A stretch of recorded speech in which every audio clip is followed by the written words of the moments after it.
Thanks, Joe. And while Aaron Rodgers and Mike McCarthy have said publicly this week they're not too concerned about that calf injury, there are some indications they may be a bit worried. Aaron Rodgers came out and participated in early pregame warm-ups today, something he told me he hasn't done in years. He said he's fine, he's not worried about his mobility, but the Packers may be worried enough that they have made all three quarterbacks active today. I asked third-string QB Scott Tolzien about it. He said when our number one guy is injured, we need all hands on deck. Joe? Aaron, thank you. Off we go. Waiting for the kick is Ross, and Jeremy takes it out of the end zone, fighting to the 20. We had to look this up like 4 times. How is this statistic correct? But it is. In his career against winning teams on the road, away from Detroit, Matthew Stafford 0-15. That's another reason why today is a big one for number 9. Yeah, big day for number 9. Big day for really this entire offense. They have not played well on the road this year against good teams. They're going to start the day with a run, and it's Reggie Bush getting 2.5. There are 2 rookies starting on the offensive line against this Green Bay defense, which has really hit its stride.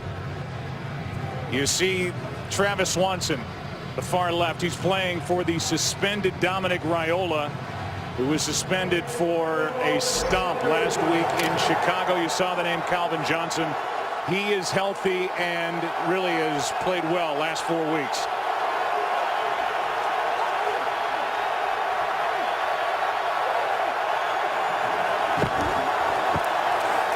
On second down, the fullback Collins knocked down short of the first down by Barrington, a gain of 6. And Troy, you can take this defense, and this defense is really different than it was when Detroit won at home in week 3 against Green Bay. Yeah, you think about it, Joe, this defense through the first 8 games was pretty porous, especially in run defense, but that all changed when they moved Clay Matthews there to the inside. Not only did it help them get stronger in the middle, but it allowed them to play some other guys in better roles that suited them better.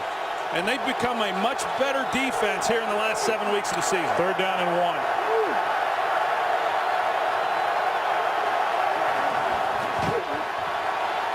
Stafford in trouble, and that's Matthews.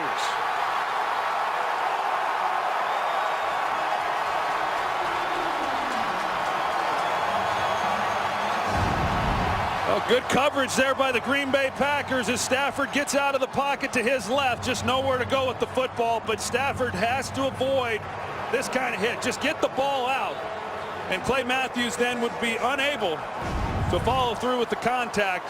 Just an unnecessary hit on Matthew Stafford's part. And a loss of 6 on 4th down. Martin hits it. That gives Clay Matthews now 11 sacks on the year as Randall Cobb calls for the fair catch after a 40-yard punt. We'll see Aaron Rodgers. Here's the hit by Clay Matthews. And he's been on a roll. The stats have picked up. We talked about him moving to the inside. He came in with 7.5 sacks over the 7 games since he's played a lot more inside. Yeah, probably a little bit more made of him moving to the inside than there probably should be. He changes it up. He still lines up outside as a pass rusher in their sub-package looks. Lines up outside in their base as well. But he lines up in a lot of different places, and you better account for him, especially on passing downs. So here are the Packers, and here is Lacy. Second-year pro's got a first down and a good start as he carries the city of Detroit for a gain of 22.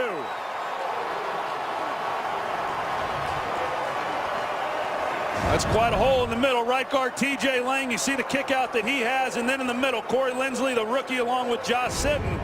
They shore up the inside. Just an excellent job of blocking up front. Stick with it. So much for the #1 run defense on the first 2 plays. That's what Detroit brings with them. Teams are averaging less than 70 rushing yards per game, and the numbers are ridiculous for Aaron Rodgers at Lambeau. I know It blows you away. He hasn't thrown a pick here since the 2012 season. Well, he just simply doesn't throw them. You know, I mean, you talk to him and he will tell you he hates throwing interceptions. No quarterback likes them, but he just doesn't throw them. Ready, ready. Wait up. Get the wedge. Flag. 5-9 Mike. Ready, ready. Here he is again. How about Lacey? Determined for the first down inside the 30, a gain of 8. That's some good tough running right there by Eddie Lacy, breaking tackles, picking up positive yardage. The Detroit Lions want to play coverage. They did that the first time these two teams met in week 3 and had great success with it. And if they're going to play coverage, expect Eddie Lacy to run the football. And I know Mike McCarthy fully expects them to be able to have success on the ground, which few teams have had. Now Starks, more for Starks, into the secondary, setting up first and goal.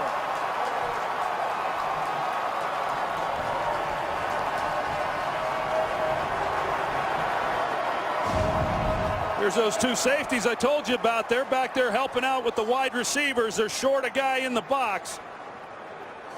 The offensive line's just getting off and blocking very well here on this first possession. Talk about the great offensive lines in the game. Everybody says Dallas, San Francisco, maybe Seattle when healthy. Green Bay is right there. And they've been healthy for the most part all year. Here is Starks to the 5. Sue on the tackle. Second and goal coming up. Yeah, I did find it interesting, Joe, in visiting with Mike McCarthy, and I asked him specifically, hey, do you feel that you can have success running the football? And that's something the Packers have done very well this year, especially the second half of the season. This is a great run defense that they're facing in the Detroit Lions. He did not hesitate. He said, I absolutely believe that we're going to run the football effectively. Boy, they sure have here on this drive.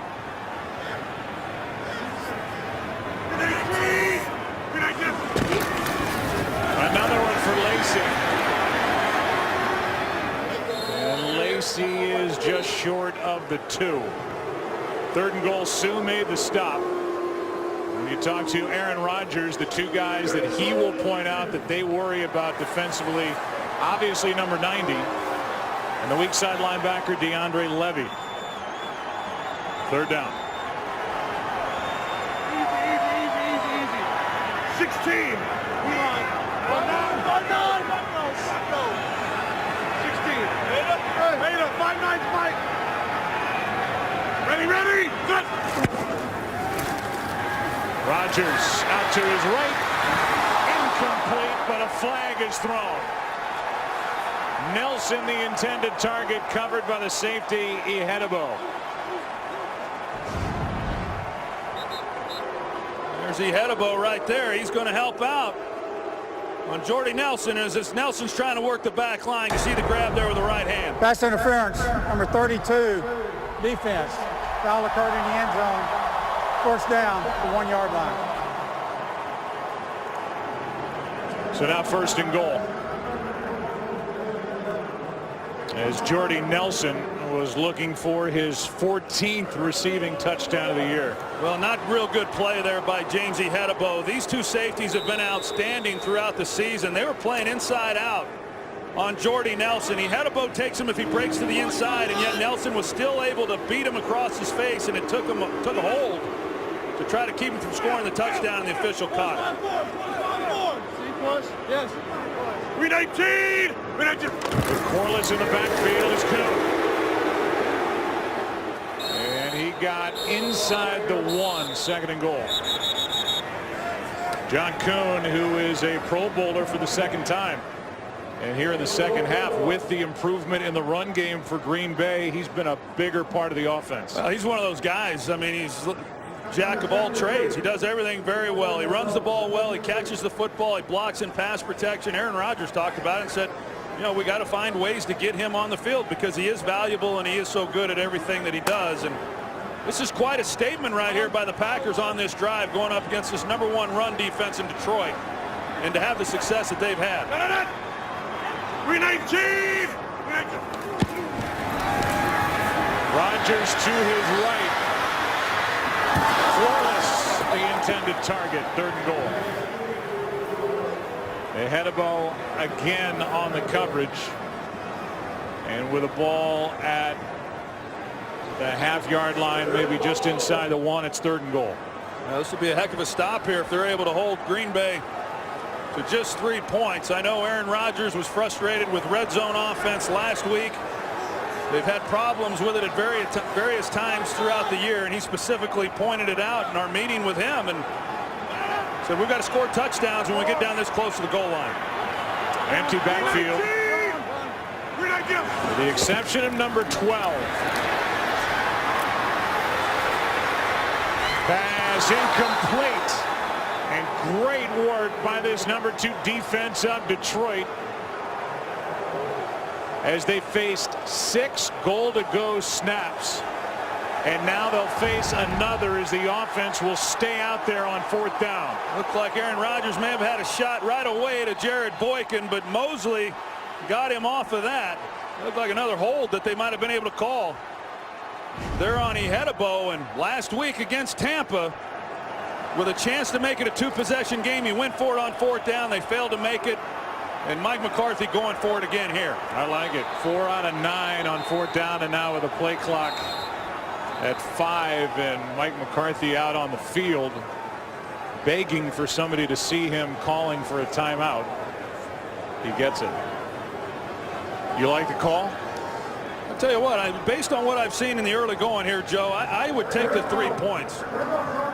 We were attempting to reset the play clock because of the delay in getting a regular ball into the field of play. Reset the play clock to 25 seconds. Play clock will start on my signal. Well, they've had 3 shots here from the 1, and they failed to make it. They had 3 shots prior to the hold on James Hedebo and failed to make it. The explanation was because on 4th down they had put the kicking ball in the game. The delay was to get the other football in, so they give the timeout back to Green Bay.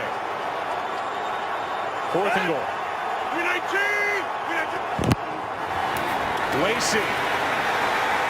And what a job done by Detroit. Eddie Lacy lost a yard. Levy was in the middle of it. And after bending, they do not break. Going down the field on the ground, trying to pound it in. Lacy and the Packers shut down by the Lions. No score. Detroit took 10 plays for the league's #1 run defense to show up, as Eddie Lacy and James Starks got him down there, goal to go. And what a great job up front and at the linebacker spot by that guy who's becoming one of the best in the game, DeAndre Levy, to keep Green Bay out of the end zone. He's had a heck of a year. A lot of people surprised he wasn't voted to the Pro Bowl. I know in visiting with both Aaron Rodgers and Mike McCarthy, they could not sing his praises more. They feel that he's the best linebacker they face all year long. Starting at the 2, and Travis Swanson, the rookie, gets dumped. This is Walt Anderson who will sift through it. Was there a flinch, or is it a free 5 yards, which would be important for a little breathing room for the Lions?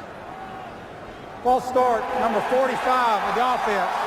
A back is not protected when a defensive player moves into the neutral zone. Half the distance to the goal, 1st down. There's Jet Collins. He's the fullback, so he's the one who gets called. He's not able to move, even though the defensive line, I don't know about that, moved into the neutral zone first and blasted the center. Yeah. So it moves it back, and the handoff is to Collins, who is just called for the false start. Let's go back to that defensive play by Levy. Really an excellent job right here, number 54. The way that he feels, he takes on the fullback, John Kuhn, and then he gets a little bit of help. Ziggy Ansah's right there. He works off the block. C.J. Mosley, he gets some push, and then everyone rallies to the football. That's an excellent job defensively after giving up yards on the ground, holding up for 4 straight plays there on the 1-yard line. Now 2nd and 8.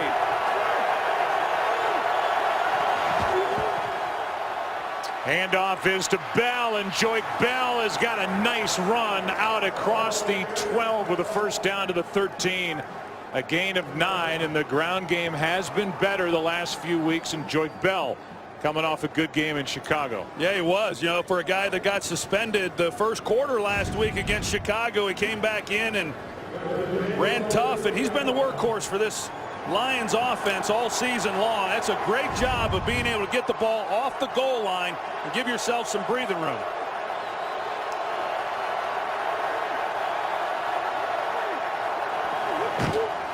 From the 13, it's Bell again, and this time he's stuffed. Maybe a half-yard gain as Mike Neal came in to make the stop. And on 2nd down and 9, Johnson back in and Jeremy Ross to the sideline. Well, the other guy who's going to be around that line of scrimmage as he was last week is Morgan Burnett. He's the safety. They drop him down. He's a physical player, playing his best football of his career. A defensive captain for Green Bay. Little misdirection, and Clay Matthews was not fooled. Joyke Bell right into the chest of number 52. 3rd down coming up. Well, Kellen Davis, he's the tight end, and he just is not able to anticipate the snap count and get his head across and keep Clay Matthews from shooting the gap. 3rd down and 13.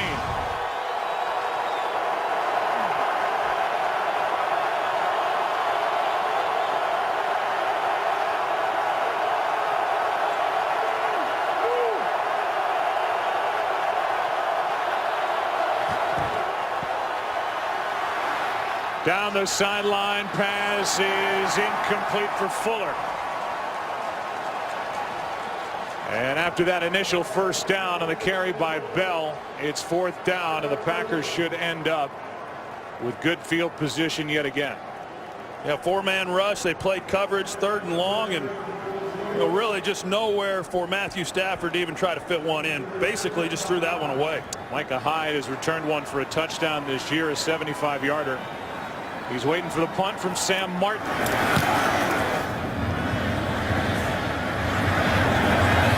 Hyde will return it. Has room. And has another. Touchdown.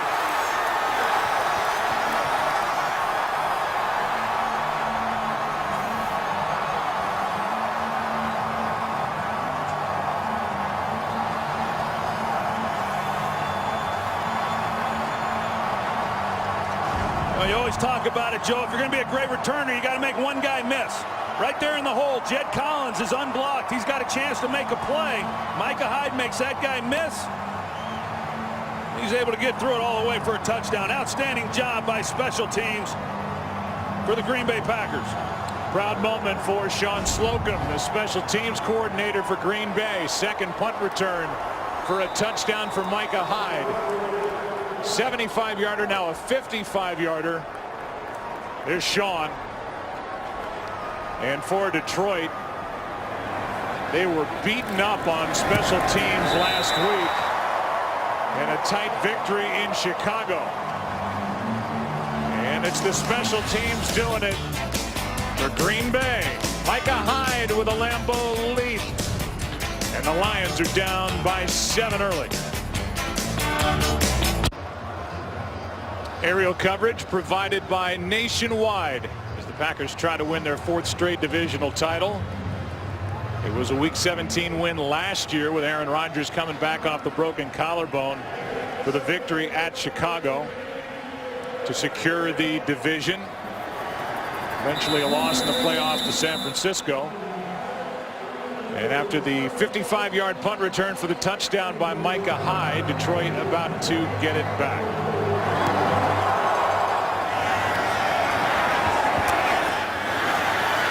Ross, long way to run.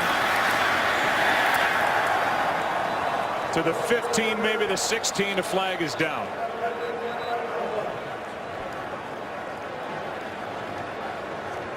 It's a long way to try and reverse field and run to the other side, and Jeremy Ross could not make it to the 20, and we'll get the call. During the return, holding the receiving team. Half the distance to the goal. First down, timeout. A special team strike from the Green Bay Packers. It was Hyde with a 55-yarder. Man, everything's frozen here in Green Bay. It's cold. Pack up 7.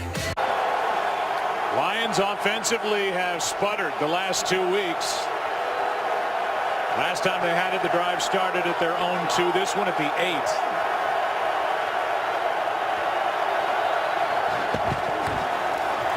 Pass is broken up.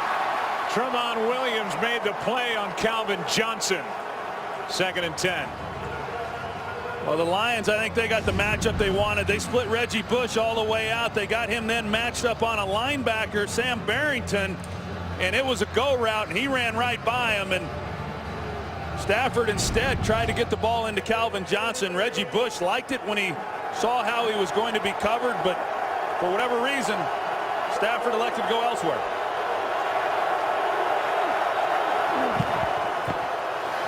Handoff to Bell, right side, gets to the edge and got a first down. A couple of good runs from Joique Bell. And that's a nice first down for Detroit. It's been a while. Last time Detroit won an NFL title in 1957. Playoff game 1991. Barry Sanders was the star, and the divisional title in 1993, Herman Moore, Jim Caldwell trying to win one in his first year. The Lions have never won the North. Last divisional title in the Central. It's a nice carry by Bell. First down. Blitz coming. Pass is caught by Reggie Bush.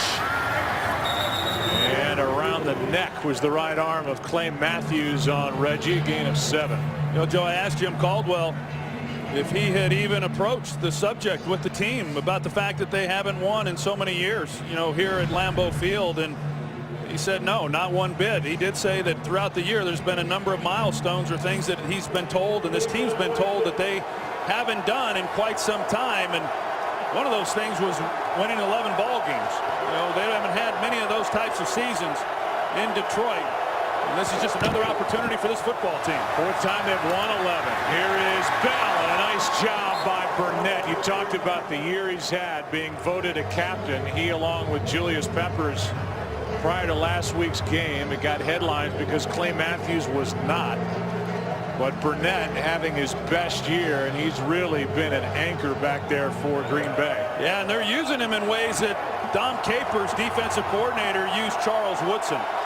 Last week he was all over the place. He was making tackles in the run game. He was blitzing off the edge. Very impressive. 3rd down and 1.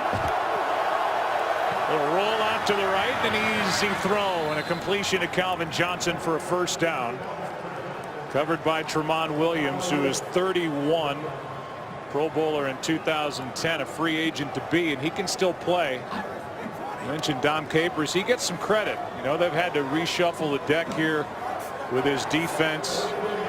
Had the word embattled the last few years attached to his name, but they're playing well right now. I think Dom Capers does such a good job of utilizing the personnel that he has. And you know, for the most part, they've been pretty healthy this year. That hasn't always been the case since he's been coordinator.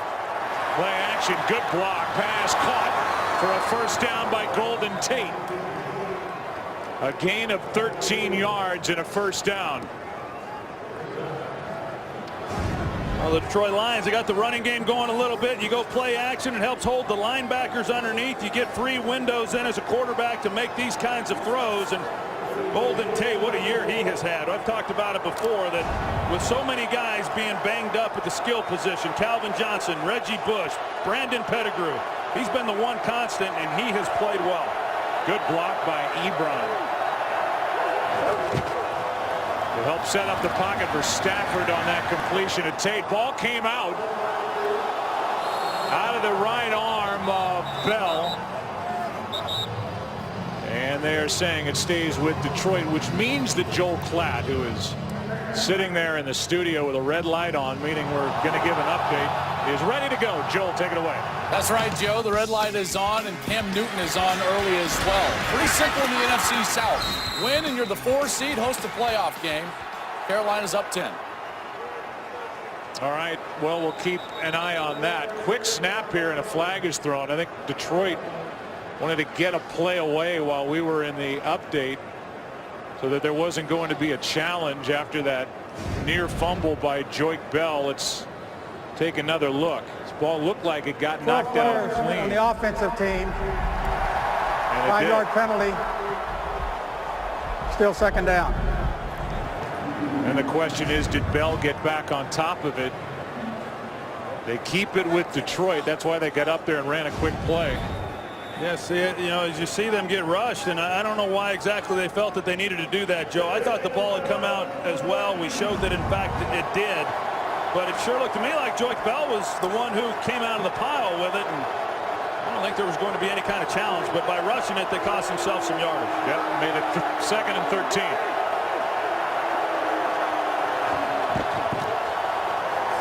Stafford down the middle's got a man. First down inside the 40. Pass caught by Ebron, who made a good block 2 plays ago. And while the numbers, Troy, don't knock you over, they've asked the rookie to do a lot, and he's been gradually getting better. Yeah, he has, Joe, and I know that they were praising his blocking last week, and that's probably the area where he had to improve the most. That's not why he was drafted where he was. He was brought in to be a receiving threat and a real target for this offense. Great job by Matthew Stafford stepping in the pocket and delivering a strike. Looking good for Detroit on this drive. Aaron Rodgers, no completions, but the Packers up 7. Into the second quarter we go. Back after this from your local Fox station. Well, they are guaranteed of doing this at Lambeau Field, where in my opinion they do it better than any other place in the NFL. Present a home game to their fans 8 times a year. Packers today trying to make sure they get at least one more. The battle for the division. Stafford throws sideline and incomplete for Ebron, covered by Burnett. 2nd and 10. But you can see the Lions at least able to stretch it out a little bit here lately. Well, they line Ebron up at the end of the line of scrimmage. It's a tight end position, and then he runs what you call a wheel route. One-on-one on Morgan Burnett. Looked like he was going to be able to come back in. Stafford threw that ball to the inside to give himself a chance, just unable to make a play. But I talked to Joe Lombardi before the game today on the field, and he had mentioned they had some things up for the rookie, and they've gotten him involved now here a few times here in this first half. 10th play of the drive. Handoff is to Bell, and he's going to lose half a yard. A drive that started at the 8. Now a 3rd and long with the ball just inside the 36. There's Joe Lombardi, and yes, he is related, grandson to the great Vince Lombardi, and his dad, Vince's son, has the 2 Super Bowl rings. Yeah, he said that the house that he grew up in with his father was not a museum to his grandfather, but he said the rings and some other items were always in view. 3rd and 11. I can only imagine.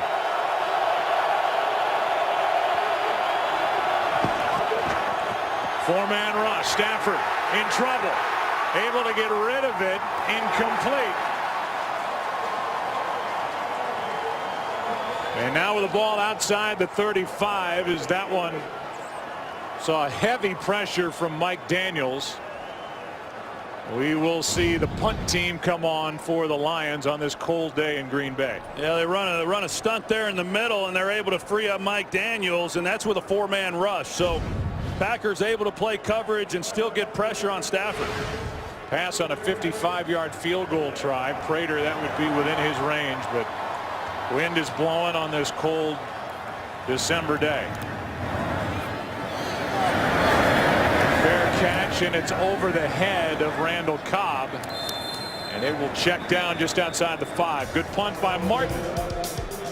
Back to work. Aaron Rodgers does not have a completion, but has a 7-0 lead.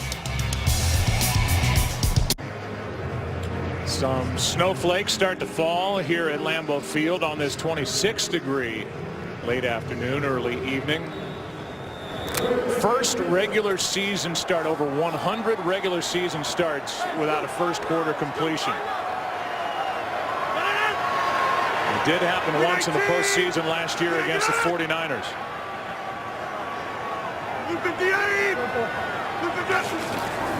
Second possession for Green Bay, and Rodgers from the end zone almost threw it into the waiting arms of Ndamukong Suh. And number 90 points to Aaron Rodgers and said, almost there, Aaron, almost.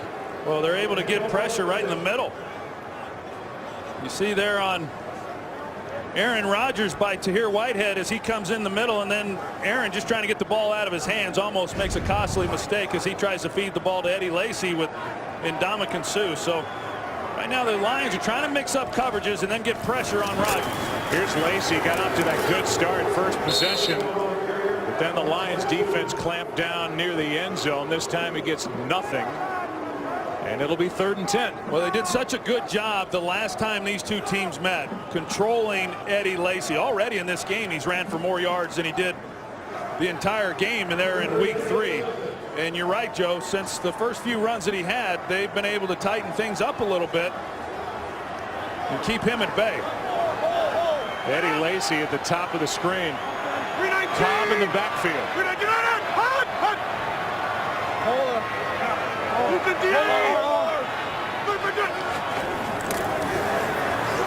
Rodgers has Nelson.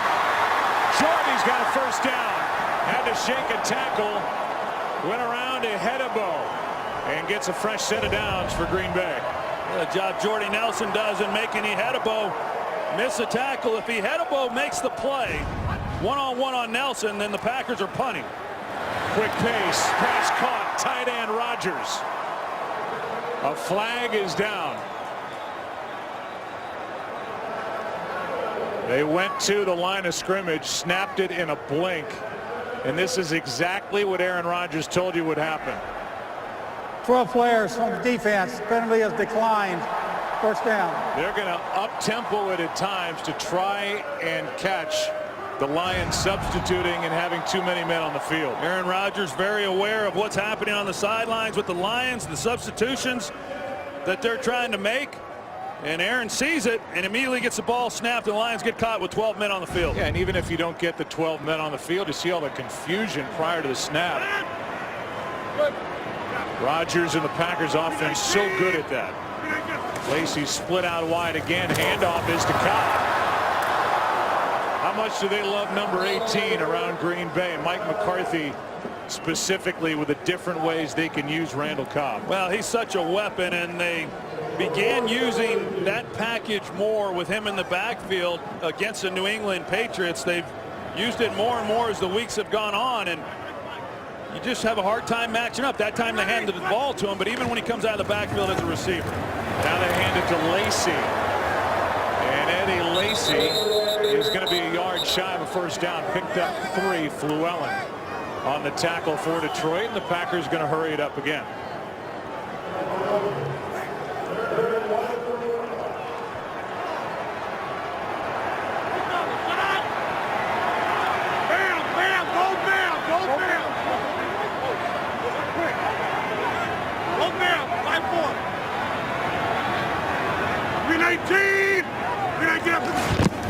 Third down and 1. Quick throw. First down, Rodgers. Gain of 7 from Aaron Rodgers, and this pace should slow down the pass rush of the Detroit Lions, especially on this grass field. Yeah, they're a different pass rush when they're on the road, when they're on natural grass, as opposed to when they're at home. The other thing, they want to up the tempo, try to tire these guys out as much as they can. Quick setup, there's Nelson. What a year, and the Pro Bowler with a first down inside the 30. Brought down by Darius Slay and a gain of 22. Now, Jordy Nelson is such a big physical wide receiver. He gets a couple steps then on Darius Slay. Pretty easy completion for Aaron Rodgers. Over. 319. Here's Lacy. Spinning his his way inside the 20. Ball came out. And no indication yet. They're saying a fumble, and the Lions have it.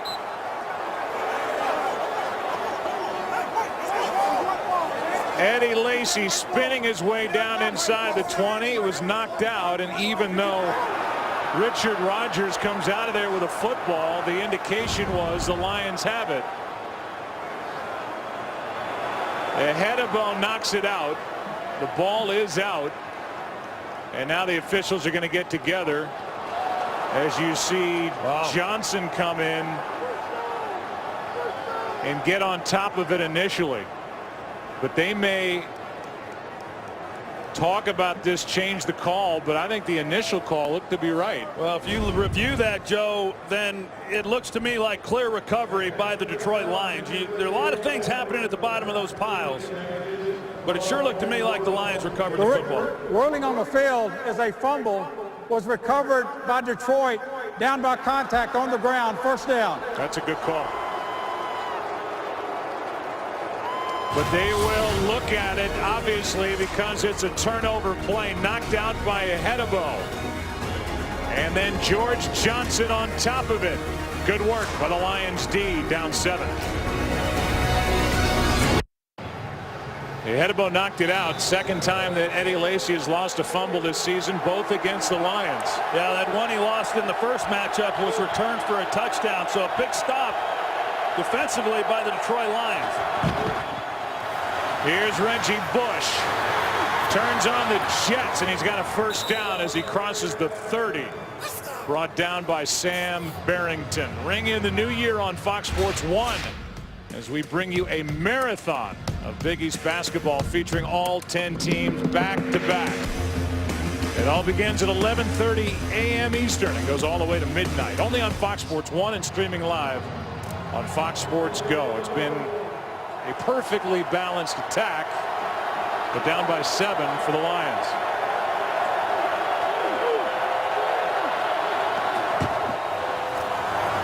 Stafford fell down as he handed it off, and Joyke Bell's got his 3rd good run of this game. Picked up 8.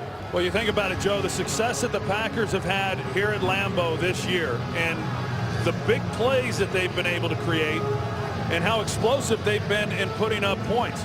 They've run people right out of this stadium in the first half. I mean, it's been amazing what they've done. So if you're the Lions and you come into this game, you guys say, hey, we just got to weather the early part of this game, and we can't lose it in the first half. Somehow we got to get it to the 4th quarter. So with that in mind, already down 7 with the punt return, that was a big turnover that the Detroit Lions defense forced. Take the handoff. Stafford's protected downfield. He has got a man, but he overthrows Johnson. As Calvin Johnson got behind Shields and Burnett, it's 3rd and 2. Well, I tell you, he really had his pick too, Joe. He had Calvin Johnson. They're trying to double him, but they don't give the proper help. You see, they overrun it. Morgan Burnett does. So you've got Calvin to the middle. You also have Eric Ebron that was running to the corner route. Matthew Stafford knew that he missed one, and those are the plays, Joe, that you have to hit in a big game, and that was a missed opportunity. 3rd down and 2. It's Joyke Bell left side. He's got a first down and more into Green Bay territory and down inside the 45. And we have seen 4 good runs from Joyke Bell here in this first half. Hey, how about old Larry Warford, your right guard? He pulls, and Joyke Bell, he gets right on his hip. He's smart. He stays in behind the big guy, and then when he can't help him anymore, he goes off on his own. An excellent hole. A good job up front. We talked about the rookie starting there at center. They've got another undrafted rookie at right tackle. Big game for these 2 young men. Here's Bell again, right side. Makes a move on Burnett. Talking about Travis Swanson, 3rd round pick out of Arkansas, getting the start at center for Dominic Raiola, who had made 99 straight starts into today, played every snap this season. But he is suspended for a game, and then Cornelius Lucas out at right tackle for the injured Adrian Waddle. Well, Travis Swanson was a 4-year starter at center at Arkansas. He was probably drafted then to be the replacement at some point for Dominic Raiola. Didn't know it was going to happen quite this soon. Hadn't gotten much work with Stafford. Little misdirection. Bell can't get around Richardson initially, but he's got a first down. And Joik Bell, who is from the state of Michigan, played collegiately right there in Detroit at Wayne State, with a gain of 6 and a first down. Well, Dom Capers has got to be banging his head on a table up top, because they've got 2 guys there to make a play on him. Morgan Burnett, perfect defense, make the tackle. Instead, they just are unable to get Joik Bell on the ground. He breaks those 2 tackles, picks up the first down. See, Matthews was looking for a hold as he pointed at the umpire, didn't get it. First down at the 31. That got away. Looking for Golden Tate. Joik Bell has carried it 11 times for 58 yards, Troy, against a run defense for Green Bay that was last at the end of September, and they've gotten better every month, where in December they are the 5th best against the run in the NFL. But Bell's looked good today against him. Yeah, he has, and you're right, Joe. This defense has been better against the run, and this is not one of the best running teams in football, but they sure have looked good running the football with Bell here in this first half.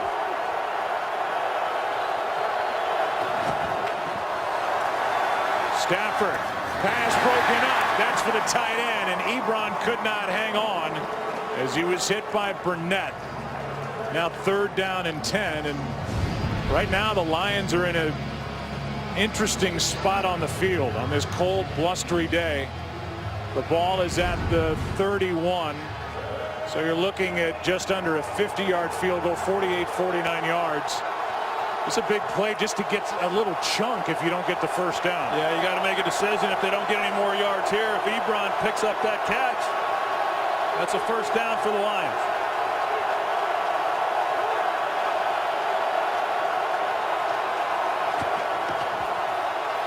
Stafford, pass incomplete for Reggie Bush. And now the decision for Jim Caldwell. Matt Prater felt with the wind the edge of his range 50 yards. He's inside of that right here. They're looking at a 49-yarder, but right now the offense will stay out there for Detroit. And they're showing they're going to go for it on 4th and 10. Yeah, I don't know. I don't know where they're at on the field. I'm not saying they should go for the field goal, but every yard matters when you're playing this Green Bay Packer offense. A lot of confidence right here in your defense, saying that you're going to go for it on 4th and 10 and give the ball to the Packers if you don't, with awfully good field position. They're going to have to call a timeout. Maybe more time for Jim Caldwell to think about it. They've had such trouble with the kicking game all year. Right now, Lions looking like they're going to go for it. I'm Senior Alexandria Bordeaux from Bagram, Afghanistan. I would like to wish my family back in Muskego, Wisconsin a very Merry Christmas and a Happy New Year, especially to my parents, my brother, my sister, and my boyfriend Cody. And we welcome the men and women in uniform serving around the world watching today's broadcast on AFN, the American Forces Network, especially this time of year. It's 4th down and 10 in this battle for the NFC North.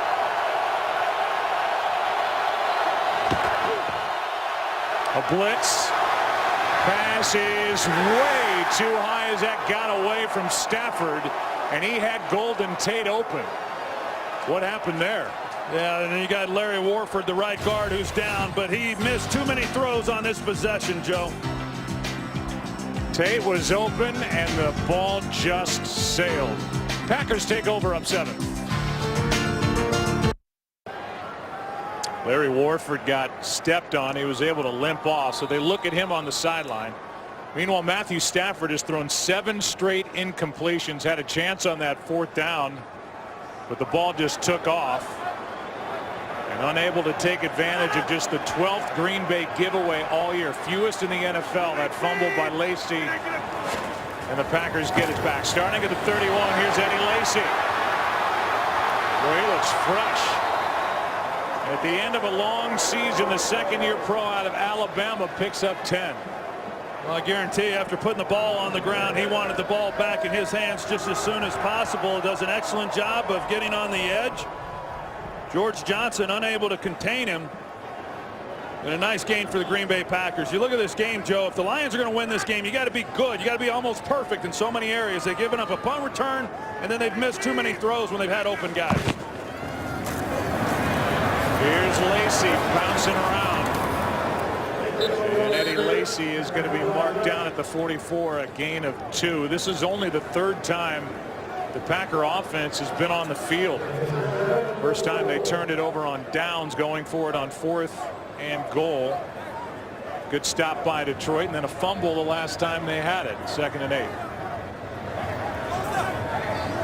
Warford is leaving on the cart.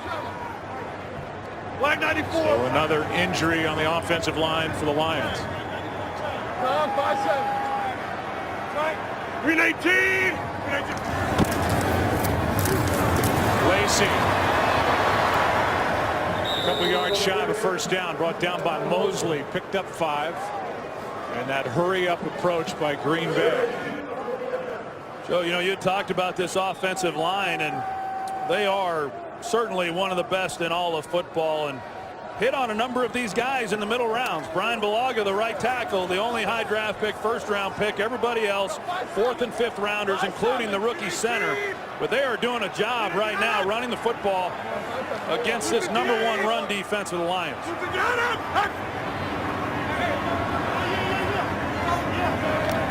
319. That's going to cost 5 yards. Lindsley flinched. The center. They were moving on the Detroit side, but Lindsley moved the football. False start, illegal snap, number 63, offense. 5-yard penalty, still 3rd down.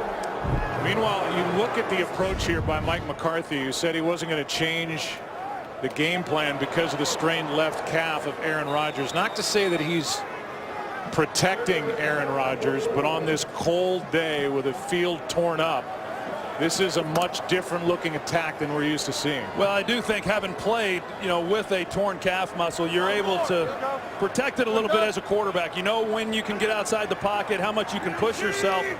Rodgers certainly is most dangerous when he's outside the pocket.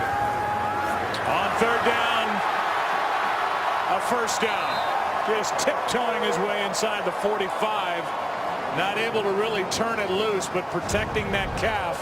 13 yards and a first down. I think he's being smart about it too. He's got open field in front of him. He takes off. He doesn't push too hard, put too much pressure, you know, on that muscle. Gets what he can and gets on the ground. I know when visiting with him, Joe, yesterday, asking him about the calf, I was a little surprised. I thought that he would come in and say it was not a problem, but you know, clearly it was a bit of a concern, so much so that Mike McCarthy has all 3 quarterbacks active today, not knowing whether or not he'd be able to get through this ball game, but right now he's been able to protect himself. Pass caught. That's Cobb. Inside the 20. Inside the 10.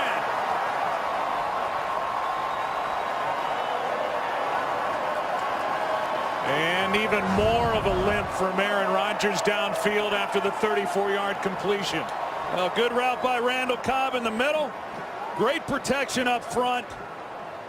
Just good execution between those 2 guys, and they've been doing it ever since Randall Cobb got in the league. He's been such a dynamic player and has given them a lot from the slot position, and then, as we said, lining him up in the backfield. Very versatile. He's had a great year. 5 for his last 5. Jerry, 5-7. Here's Aaron Rodgers. Timeout. Looking for a bye and looking for a chance to get a week off to rest that strained left calf is Aaron Rodgers and the Packers. And you see Aaron protecting that left leg. Timeout, Green Bay. Last time Green Bay had goal to go, 7 failed attempts trying to get it into the end zone. Already over 100 rush yards against this defense of the Packers. The #1 ranked run defense. 1st and goal. Rodgers. Couple of fakes, pass incomplete. scoreless. And a flag is down to the far side of the field.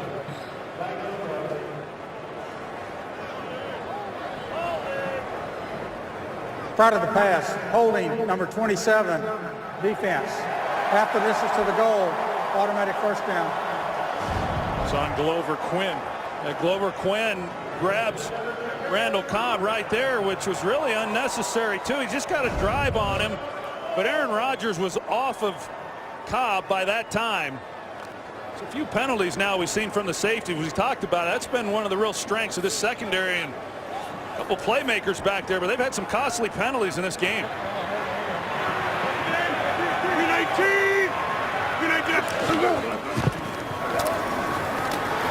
Rodgers has to step up, and he is injured. Touchdown, but more importantly, Rodgers is down. Touchdown to Cobb, but Rodgers goes down in a heap. And that is a costly touchdown for the Green Bay Packers. What did Mike McCarthy tell you? It takes 3 conversations with Aaron to get the real story with the calf, because Rodgers wants to get out there and play, but we've seen him try and protect. Now jumping through this little hole, and then there it went as he found Cobb for the touchdown. Well, it affects you, Joe. As soon as you push and really try to drive off that foot, as he was doing there, and it grabbed, and he goes down. And to what extent, we'll find out. But you knew it was a concern. Normally when we get a chance to visit with Aaron, whenever he's banged up in any way, he'll comment and say, hey, it's fine, I'll be okay. And that was not the case yesterday. And I knew that it was certainly a concern on his part on where exactly he was coming into this game, and didn't feel that it had healed to the point that he was going to be able to do everything that he wanted to do in this game today. You heard the MVP chant from the crowd here at Lambeau. And even going down with the injury, he's able to find Cobb for the touchdown, which gives him 37 on the year against the 5 interceptions. Will we see him again here today? How serious is the left calf, the left leg? America's game of the week, drama in Green Bay. Pack up 14. Here's a terrible sight for the Green Bay Packer faithful. An injury, obviously you don't know the extent of it, but an injury that could affect the entire NFC. And with the playoffs coming up and Green Bay now leading 14-0, they're going to have to turn to Matt Flynn. Flynn has been in mop-up time this year, got a lot of work last year when Rodgers was out with the fractured collarbone. But man, on a touchdown pass, needing to get carted off the field is Aaron Rodgers. Ross from the end zone is able to cross the 20. Seems like, Troy, every time we get a chance to talk about a quarterback and an injury, you're able to go, oh, I had that. Well, it's obviously something, a foundation for anybody throwing anything is a big deal, and for Aaron Rodgers that could be a serious one. Well, yeah, and you worry about when you start to take off and run, and that's what we saw. We saw it on the previous scramble before that maybe it was starting to grab a little bit. The one thing about it with that injury, though, you can protect yourself a little bit. Like I said, you just have to then stay within the pocket. But certainly Aaron Rodgers' health affects the landscape of the playoffs, and clearly makes this game even that much more important for the Packers than allowing him to heal up. Here's Reggie Bush, left side, bounced off a tackle. Now Stafford's looking to throw a block, and Bush gets thrown down right at the line of scrimmage by Morgan Burnett.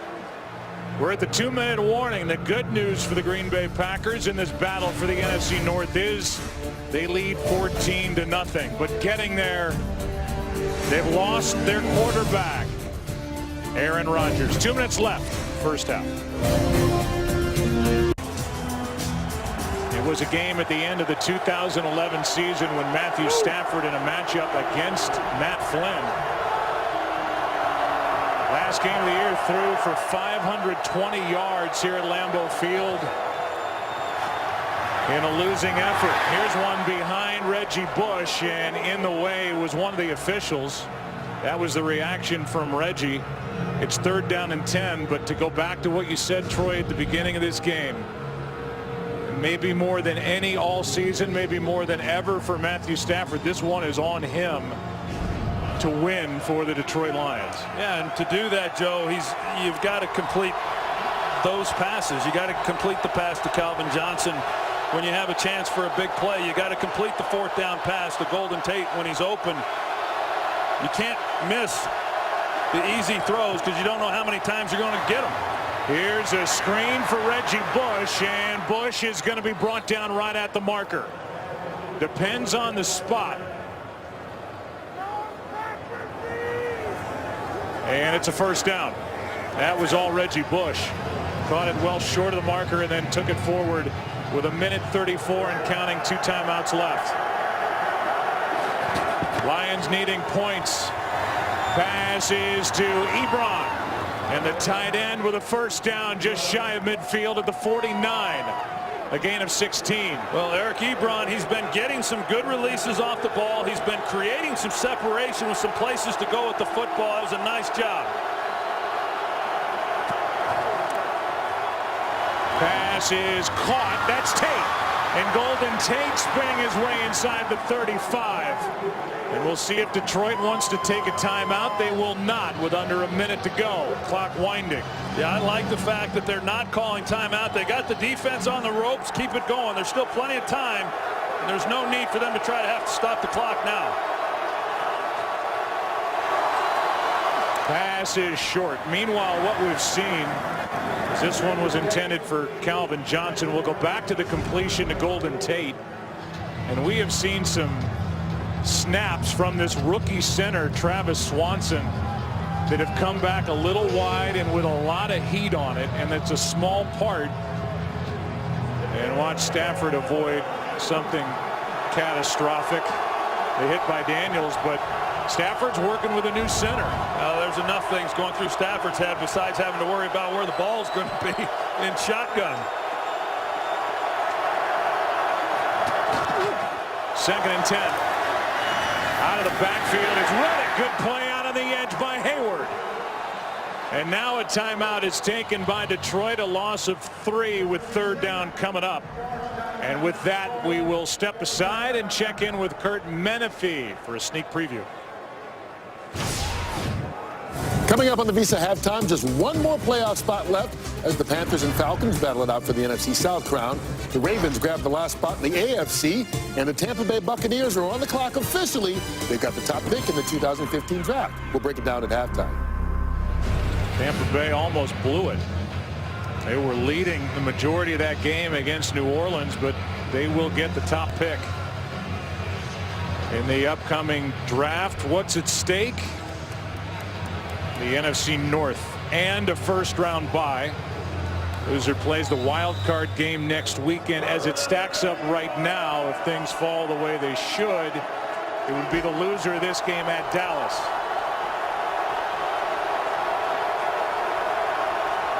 Third down and 13.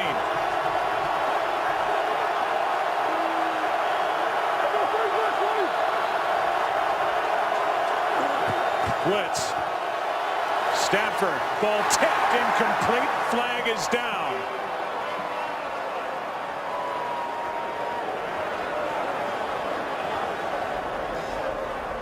Personal foul, roughing the passer, number 59, defense. Hit the quarterback on the side of the head after the pass. 15-yard penalty, 1st down. Well, that's a huge penalty against Brad Jones because of that little brush. Yeah. It's a reminder of how much this game has changed. I mean, Matthew Stafford, as soon as he felt the hand to the helmet, he immediately was looking at the referee to see the flag on the ground. You know, it wasn't much, and Mike McCarthy and none of the fans liked the call, but it's the right call. You can't go to the quarterback's head, as insignificant as that is. And believe me, as someone who played that position in this league, I would have loved to have had that kind of still be protection. playing. And it's pretty amazing. Crowd is furious.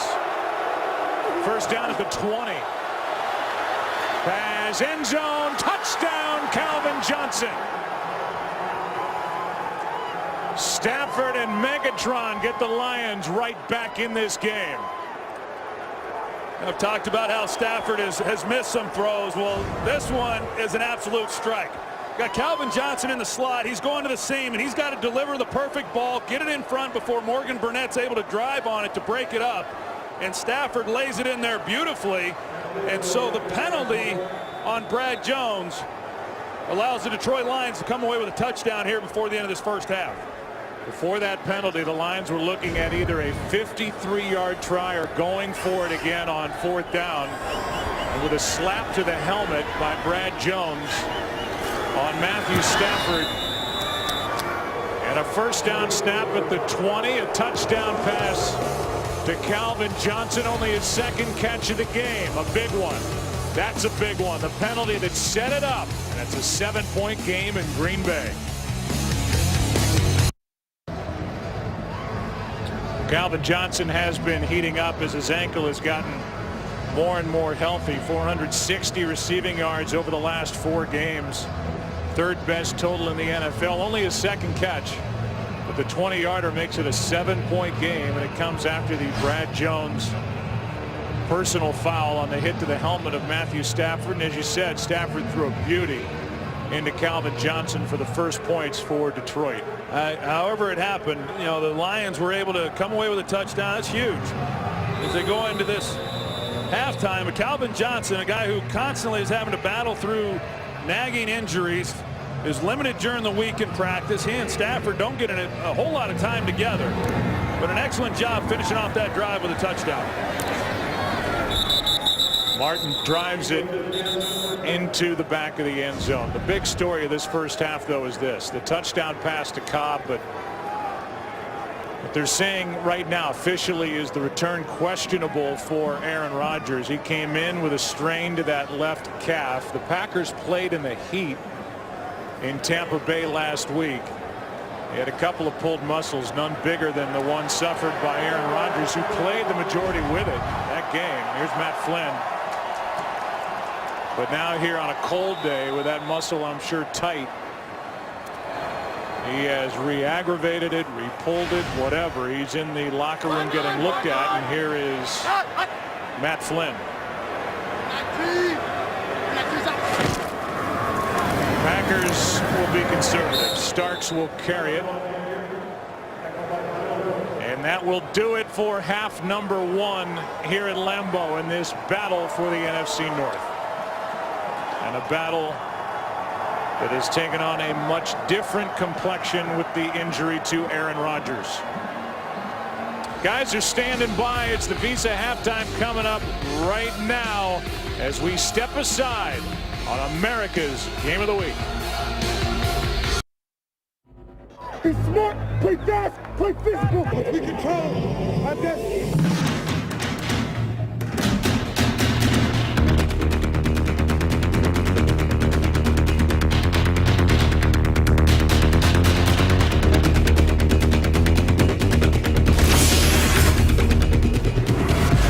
Welcome back to America's Game of the Week. There's the score, 14-7. That last shot in the highlight package, the most important one, with Aaron Rodgers needing help to get off the field. Today's excitement brought to you by Nissan. Aaron Rodgers, his short day, under 100 yards and out with the calf injury for now, as we welcome you inside our broadcast booth. So now we're going to see Matt Flynn. And in the game we talked about with Stafford throwing for 520, Matt Flynn threw for 480 yards here against the Detroit Lions. Got that big deal with Seattle coming off it. What are we going to see? What do you think?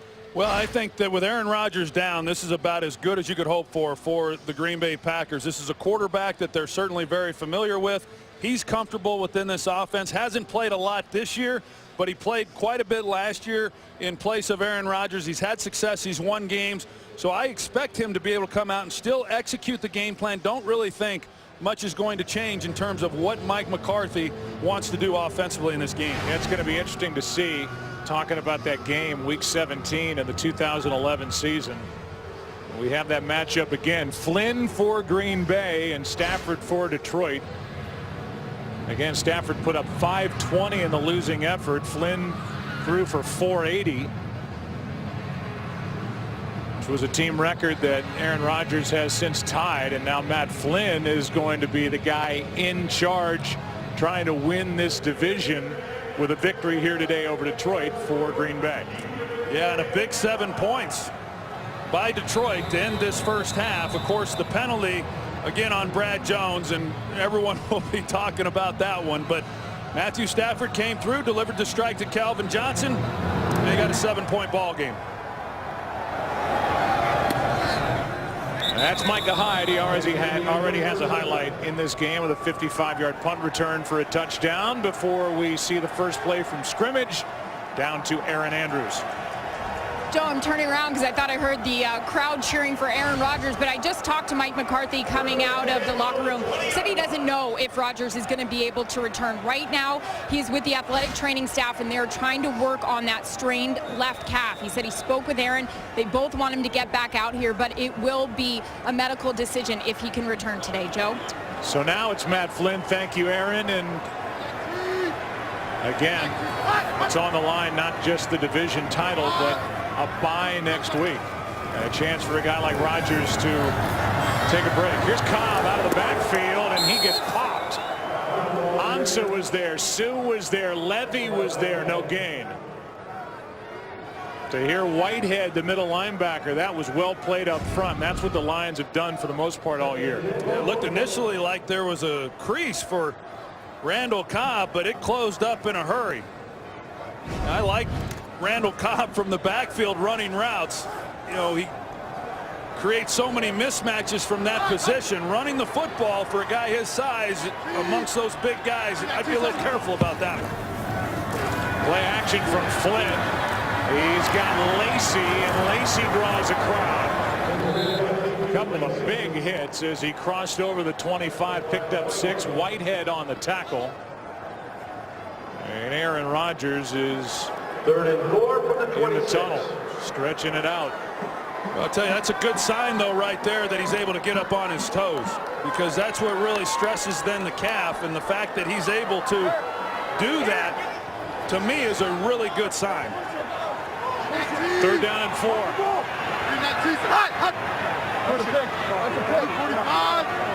Me first. Flynn gets hit from behind and brought down. Jason Jones. And Aaron Rodgers, after that sack, will get the biggest applause of the day coming back onto the field. You know, how about Aaron Rodgers, though? I think he purposely waited until after that play, knowing there would be a reaction from the crowd, not take away from the guys that are out there on the field, let them execute the play. Great job by Jason Jones, getting around on Matt Flynn. Mastay, a couple of hops into the arms of Ross. Ross with a good return to midfield. 5 straight games Tim Mastay has not had to have a punt in the first half here at home. Who knows what we're going to see from number 12 the rest of the day. Lions have it down 7.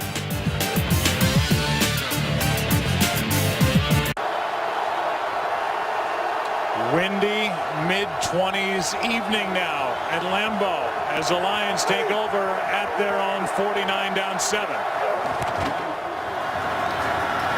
Here's Reggie Bush, nothing. And you said it, the Lions got exactly what they needed before the end of the first half, back in it, as that play was made by Nick Perry. No gain for Reggie Bush. See if Stafford can build on that 20-yard completion to Calvin Johnson for the touchdown. He missed a lot. At one point had 8 straight incompletions. Well, they're starting this drive off with great field position.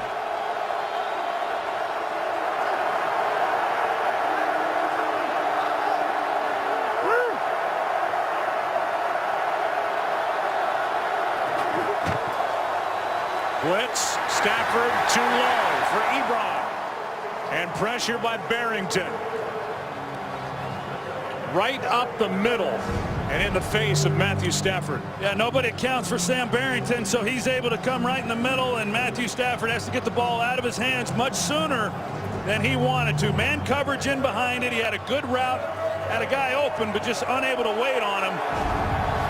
It's an excellent job by the Green Bay Packers with the blitz.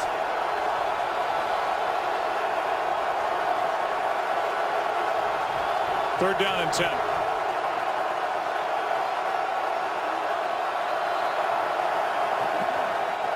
Extra men on the rush. Stafford throws. Good throw and a completion to Golden Tate for a first down. And that might be the best throw of the day for Stafford. I don't think there's any question, Joe, because Matthew Stafford had turned this ball loose well before Golden Tate coming out of the break. And if you throw this ball behind, there's a good chance that it's going to be intercepted.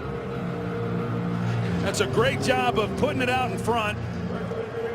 Sam Shields was the one who was in coverage, and Golden Tate with a good route and an excellent job of anticipation by Stafford. 12 yards on 3rd and 10. First down inside the 40.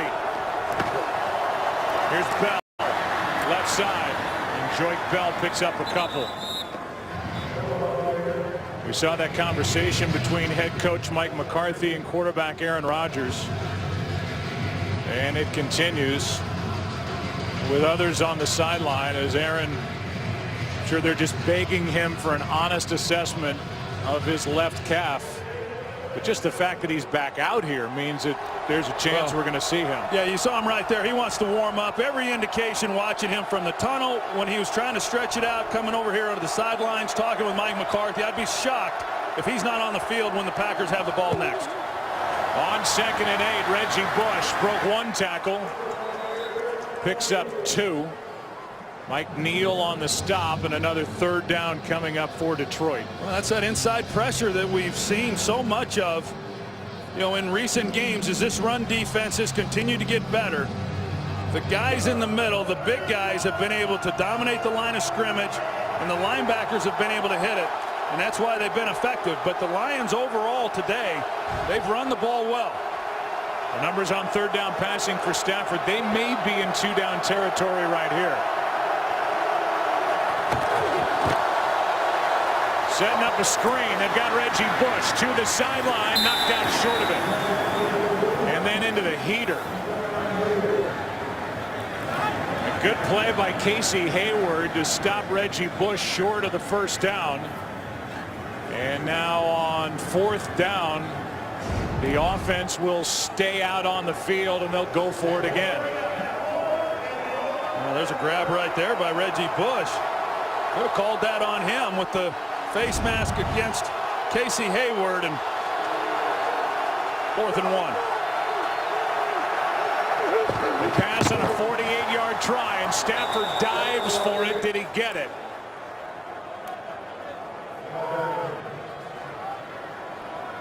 And he did. You can see the official pointing on the far side that it's enough for a first down. And according to that red line, it's enough for a first down. Yeah, that's first down by quite a bit. From what we can tell from here, Joe, I'm a little surprised they're going to measure it. So they passed on the 48-yarder. Looks to be a first down clearly, every look, but we'll make sure.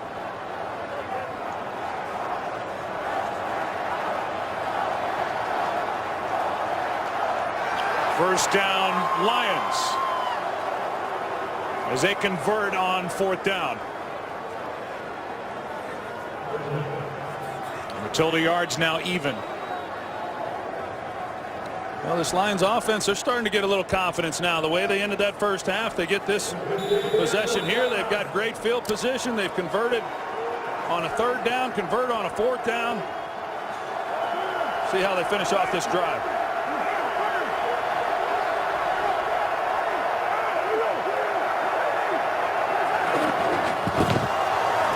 To Bell,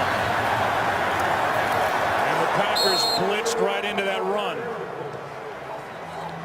Aaron Rodgers still has his sense of humor. We dipped in and watched him with a good luck tug on the beard of that guy. Something tells me that's not the first time he's done that. No. 2nd and 10.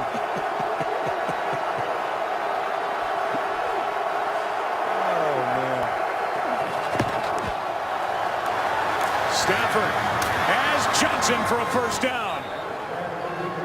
And that big-bodied Calvin Johnson, 6'5", 236.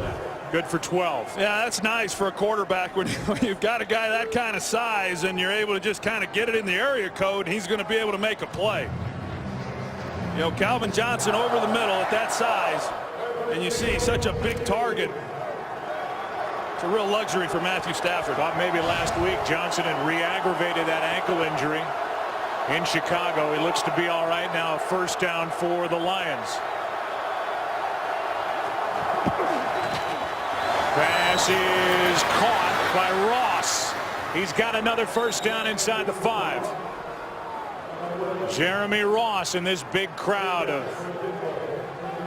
over 80,000. Awful quiet after that 13-yard completion. Yeah, Matthew Stafford knows the defense. He gets the ball out quickly to Ross, and we've seen Stafford now, after being somewhat inconsistent there in that first half, he's delivered some nice throws. First down and goal.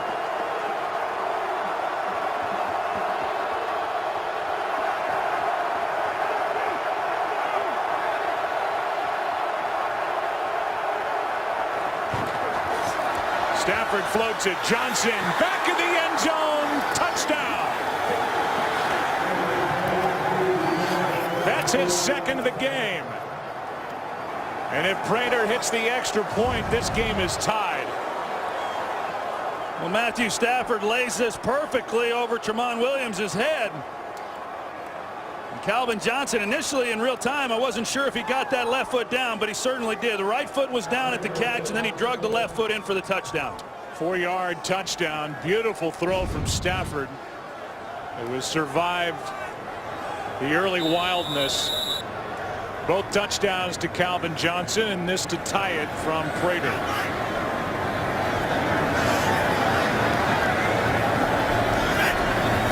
Former Bronco hits it. And with 7:34 to go, and Aaron Rodgers with his helmet on, ready to go. Lions, Packers tied at 14.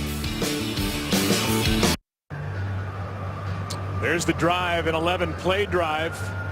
After the defense shut down Green Bay with Matt Flynn in there, we've seen Aaron Rodgers with his helmet on. Troy, you and I were talking about it before the game. When it's cold, one of the worst things you do in football is put on a helmet. So if his helmet's on, he's coming in this game to reclaim his spot, and he's been nothing but smiles over there on the sidelines. It's coming back out. Yeah, you read my mind. I was watching his body language there during the commercial break, and yeah, pretty loose over there, and seems to be feeling pretty good. We'll see how it holds up. But like I said, now the Lions, they know that they've got a wounded quarterback. He's not going to be able to move around. They already knew that coming in to some degree, but now even more so. And watch out for that pass rush. This ball will go out of bounds off the foot of Sam Martin, and that will give Aaron Rodgers, who is on the field, and the Packers the ball at the 40. That's just a huge mistake by the Detroit Lions. Talk about the special teams, and they've already given up a punt return for a touchdown. Now they kick one out of bounds. Rodgers back in. Tie game. Snow flurries at Lambeau on a 26-degree night now. Almost 5:30 here in the Central Time Zone. Hand off to Lacey. It was Abdul Quddus, the safety, up to make the tackle. A gain of 3. When we last saw Aaron Rodgers, when he went down with the calf strain, re-aggravating that injury, he'd thrown a touchdown pass. He started 0 for 3, did not have a first quarter completion. 6 for 6 after that.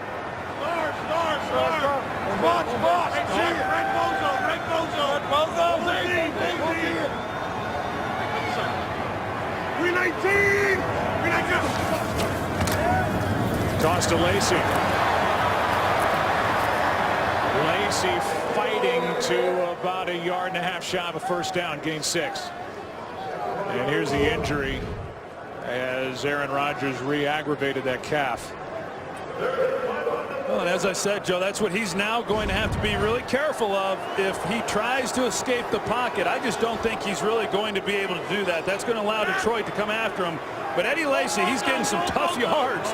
They're on 1st and 2nd down to bring up this 3rd and 1. They'll continue to feed him the football. Now Starks in the backfield. He gets it. He's got it. 1st down. Eddie Lacy came off the field after that last play, holding his arms, got the jacket on. And we'll go back to the hit on that 2nd down carry. Well, that 2nd down carry, you see the punishment that he's taken. He had a number of hits. For him to get the kind of yardage that he was able to get, that's not bad, though. It's a heck of a 1-2 punch when you go from Eddie Lacy then to James Starks. Rodgers got his man. That man is Randall Cobb. Out of bounds near the 20. And they're going to mark him at the 19 with a 29-yard pickup. And then when you run the football, they start having to bring the safety down. So you've got one guy in the middle of the field, one-on-one then with the wide receivers. You see the middle of the field, zone coverage, nobody underneath the throw. It's pretty easy pickings for Aaron Rodgers, bad calf or not.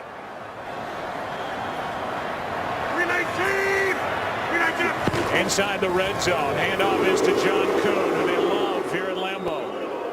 And on that inside handoff, he gets 4. There is probably no better, I was going to say there is no better play extender at quarterback these days than Aaron Rodgers, with what he can do with his legs, sliding, always looking downfield, making the defense defend every blade of grass. But now a big part of his arsenal is gone with a bad leg. Well, he's got such a strong arm that even when he gets outside the pocket without even having to set his feet, he's able to get the ball 50 yards downfield. So still big playability every time, but now that part of it has been taken away. But still, one-on-one, this is a dynamic group to throw the football to. Just got it away. Starks is swallowed up. They had John Kuhn lined up at the bottom of the screen. Wide to the left is Andre Fluellen, who was brought back during the course of the season. Nick Fairley is missing his 8th straight game with a knee strain that he suffered in London. He was a big part of that first game, a forced fumble week 3 at home against Green Bay. They hope to have him back for the playoffs. 3rd and 8.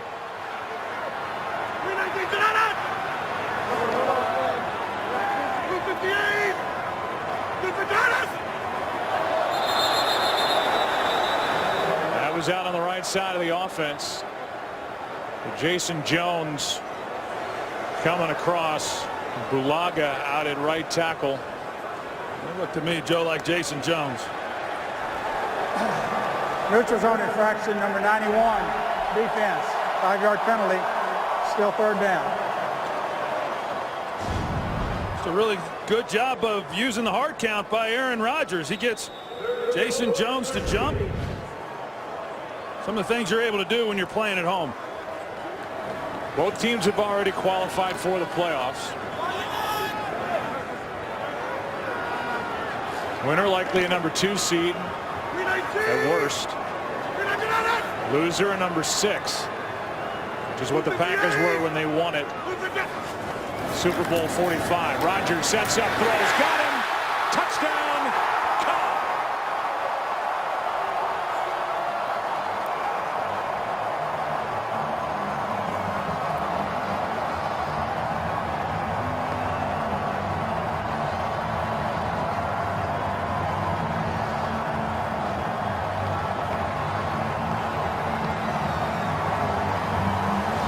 Well-designed route by Mike McCarthy. Got Corliss through the middle, and then you're going to see Cobb come across in man coverage, and he's almost impossible to cover one-on-one when he can go up the seam, outside break, inside break. He takes the middle of the field. Touchdown, Packers. The stress on Cassius Vaughn, the corner. 21-14. Bad leg and all. Hobbling down the field to get into the huddle and up to the line. Aaron Rodgers has got his 2nd of the day, both to Cobb, and a 7-point lead. Aerial coverage provided by Nationwide. That camera flying around on this cold night in Green Bay, mid-20s. And the Packers back on top now by 7. 3:33 left, third quarter. Cobb's got 2. He came in having gone 6 games without a touchdown catch. He's got 2 today. Here's Ross. Right up the gut. And a good return just shy of the 40. But the story now, Aaron Rodgers. It was in the first half when he was carted off, aggravating that calf strain. He came back. He limped. He saw, he conquered like the guy who came before him. Another TD, 21-14 Pack. Detroit trying to tie the club record with 12 wins. Total that was put up in 1991. It's also the year of their last playoff win over Dallas. Trying to win the division. With a win here today, down 7. Stafford trying to answer, floats one. Ebron not on the same page. Talk about the 1991 Detroit Lions. Wayne Fontes guiding them. How good was he? Best you ever saw, Barry Sanders, and you talked about it last week, how underrated Eric Kramer was back then. Oh, he had a great year that year, and Barry Sanders came into the league the same year that I did. Yeah, he was obviously pretty special, but so was that guy that I got to hand the ball off. Yeah, well, yeah. Emmett, who was single-season rushing record for the Cowboys, was eclipsed today by DeMarco Murray. Pass is out of the reach of Calvin Johnson. Wasn't ready for the throw. 3rd down and 10. Meanwhile, the Cowboys go 8-0 on the road this season. That's only the 6th time it's happened around the NFL since the 16-game schedule. Well, and that bodes well. You know, as you look at this, as they go into the playoffs then with a home game, having won the division, but if they go on the road, who knows what's going to happen in Seattle today. But if that's where it winds up going, or wherever they have to travel, it's a team that's very, very confident having to play on the road. 3rd down and 10. Pass is incomplete, nearly picked. A battle for the football with Reggie Bush, and Casey Hayward almost came away with it. I think both guys had a shot at it, but Hayward was thinking about a touchdown. Well, Hayward got such a good break on this ball, and Reggie Bush, regardless of how flat you have to take that as a receiver, you cannot expose your quarterback like that. You have to collide with the defensive back. You have to get in front of his face, because if you don't, something bad can happen. They were fortunate. Martin hits it. Fair catch called for by Randall Cobb. Saturday, the UFC returns to Fox Sports 1 for UFC 182 prelims. Featuring a lightweight bout between Danny Castillo and undefeated Paul Felder. Coverage begins at 7 Eastern only on Fox Sports 1 and streaming live on Fox Sports Go. And back to work is Aaron Rodgers, and he says, all right, I hear the MVP chants, but we need quiet on offense as they lead by 7. Yeah, we'll see what this Detroit Lions defense is able to do. Sam Martin kicked it out of bounds on the previous possession and gave the ball to the Packers on the 40-yard line. They go right down the field and come away with a touchdown right now, starting this drive off on the 25. But this defense has been the heartbeat of this team all season long, and they need to come up with a stop and not let this game get to be a two-score game. Rodgers has to shift around, finds Lacy. And Eddie Lacy's got a first down at the 40. Good to see Lacy back after leaving, grabbing his arm last time they had it. 15-yard pickup. Well, you can watch Aaron Rodgers in the pocket and being limited in how he's able to move around enough and buy some time and then find the open guy. And so many of Eddie Lacy's catches are on that check down like we just saw. Lacy got a yard. So with two teams that have already clinched their spot in the upcoming postseason, Green Bay trying for the bye, the off week next week, the divisional title. They were a number 6 seed, having to fight their way in when they won it back in 2010. Well, it's significant. You know, you come in and what's at stake here in a first-round bye and division title. Whoever loses this to have to turn around and emotionally get ready to play in a big game on the road. Oftentimes, the results aren't too good. V19! V19! Here's Lacey. And they like to start their running plays left. Why? Because they've got one of the best guards in the business, Josh Sitton, who's been playing with a torn ligament under his left toe since the end of October. I'll tell you what, Joe, I mean, the last 7 games coming into this ball game today, Eddie Lacy was averaging over 5 yards a carry. He has been very effective running the football, and now you're facing the number 1 run defense, and he's averaging over 5 yards again in this game. Packers have run it for 132.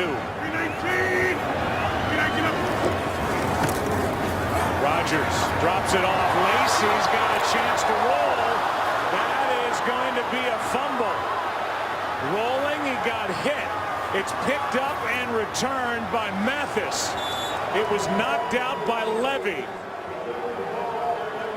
And they will take another look at it as the officials come together, and they want to make sure he makes the catch. He's not touched. He is down on the ground. Then he gets popped. The ball comes out on the hit by Levy. And for the moment, they ruled it a fumble. Let's get the call. The ruling on the field was a catch. The receiver was not touched, was rolling on the ground. He was on the ground when he was contacted by a defender. By rule, that makes him down by contact. Spring baseball, first down. So the officials got together.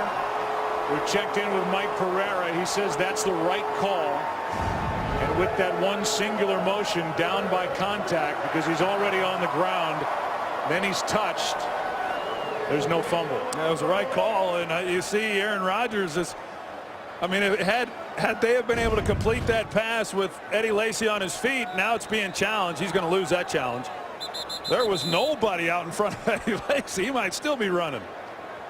So Jim Caldwell is going to throw the challenge flag.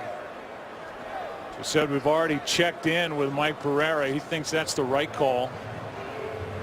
Walt Anderson, a retired dentist who lives in Sugar Land, Texas, was actually the referee when Green Bay played the Steelers in Super Bowl 45 in Arlington, Texas. And Green Bay won their 13th title. He's explaining it to Jim Caldwell, who is a Wisconsin native. And with this long discussion, why don't we check in with Mike Pereira? You like that call? Yeah, absolutely the right call by Walt Anderson. If the runner is on the ground, the minute he is touched by a defensive player, he is automatically down by contact. Even if the ball comes out at the same time, so he's on the ground, that contact by Detroit makes him automatically down. And I think that's what Walt Anderson is really trying to explain to Coach Caldwell, that even though the ball comes loose, it's dead immediately. Detroit is challenging the ruling on the field that the runner had control of the ball when he was contacted on the ground by the defender. So we'll take a break. Jim Caldwell is still going to challenge. We'll get the call officially when we come back.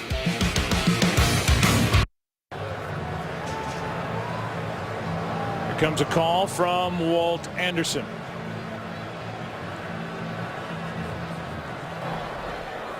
After reviewing the play, the ruling on the field is confirmed. The runner was down by contact. Green Bay's ball. Detroit is charged with its first timeout. It's really no small thing on something as clear-cut as that, as we heard from Mike Pereira, that, well, it cost you timeout. Well, those are big, and you look at this game right now at the score, and as we move through the rest of this ball game, that timeout could prove very costly.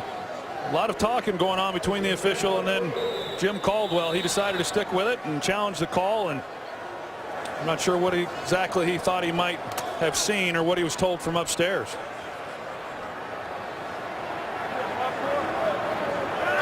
Under a minute to go, third quarter. V19! V19! First down, pass is caught. That's Nelson, been relatively quiet. But Jordy Nelson is brought down right at the marker. And they're going to give him a first down. Yeah, and why not with Randall Cobb out in front helping him and doing some blocking. These two guys are, obviously great players. They've had great seasons, each of them over 1,000 yards. Jordy Nelson going to his first Pro Bowl, but also very unselfish guys, and they do an outstanding job blocking for one another also, and they also do a great job of blocking for the run game. Eddie Lacy split out wide to the right. Rodgers has hit 11 straight. Handoff is to John Kuhn, and that'll wrap it up for quarter number 3. It has been an old-fashioned divisional matchup. Black and blue division. They have been pounded on each other. Packers have the football as we go to the 4th, up 7. Back after this from your local Fox station. The Seattle Seahawks have just taken a lead at home over the St. Louis Rams as they are in the 4th quarter there, and if Seattle wins that game, they're the #1 seed in the NFC.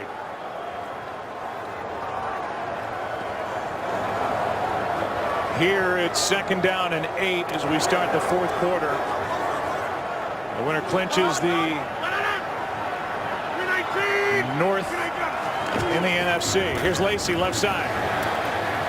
On 2nd and 8, and a good play made by Carey, but a flag is thrown.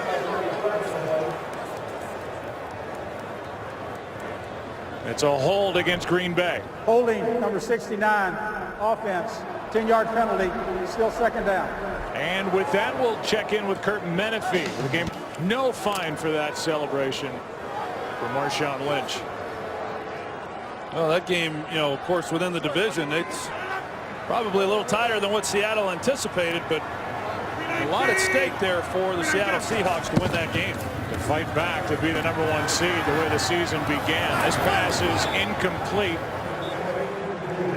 Nelson was the closest one to it, and it'll be 3rd and 18, and with pressure on Aaron Rodgers, we'll watch him as he's just trying to move around, avoid hits, and find somebody downfield. Yeah, well, it's taken away some of his arsenal.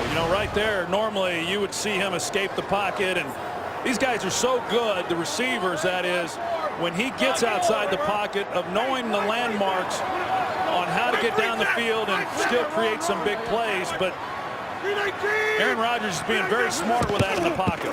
3rd and 18, pass is behind, but caught by Jordy Nelson.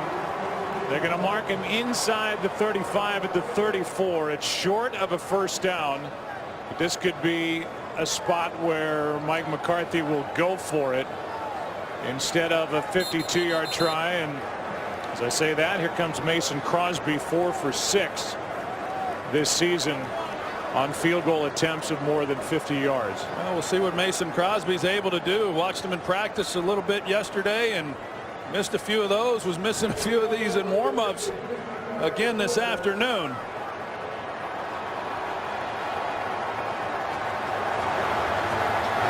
Good snap, good hold, blocked. And it was Abdul Kudus who got in there to block it, and with that, good starting field position for the Lions as they trail by 7.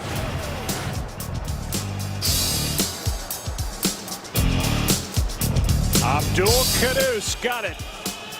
Lions have it, down by 7.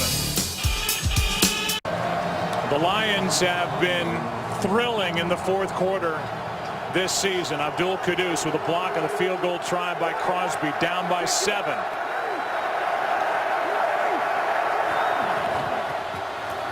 And off the belly, lost it. It is recovered by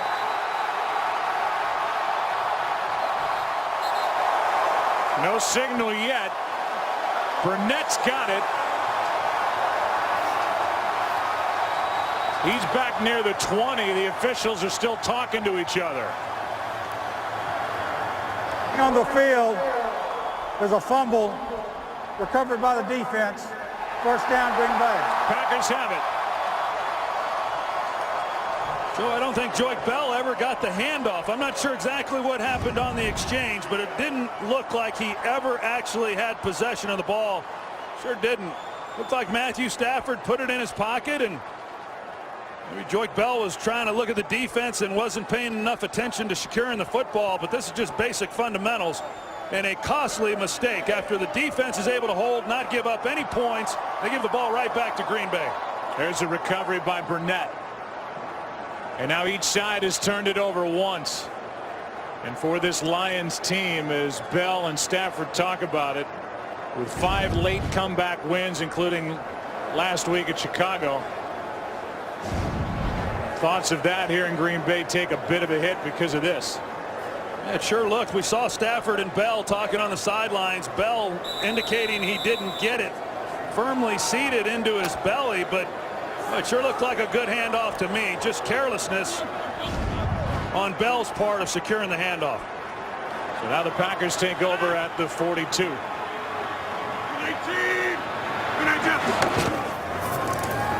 Pass is caught.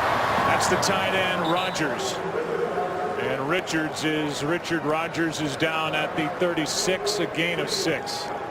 Well, you talk about taxing a defense when you give the ball to Green Bay with this kind of field position and try to keep them from moving the football and coming away with any kind of points. Pretty tough to do. Second down and 4. Lacey gets it. Good play, and that's Levy. Third down coming up. DeAndre Levy, he's just been a tackling machine all year long. He's been a heck of a player. He does so many things well. He's an excellent blitzer. He's an excellent tackler. He's good in coverage. He's been impressive all season. 6 tackles in this game. For Levy, 3rd and 4.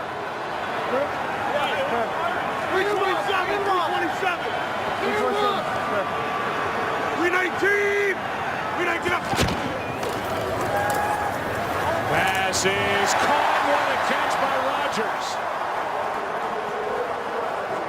That's a first down. And he had to fight for it, a gain of 6. This is a nice job on his part. Physical off the line of scrimmage. He's got to get big at the point of the catch. Get strong hands, go up and make a play on the ball, and he does it.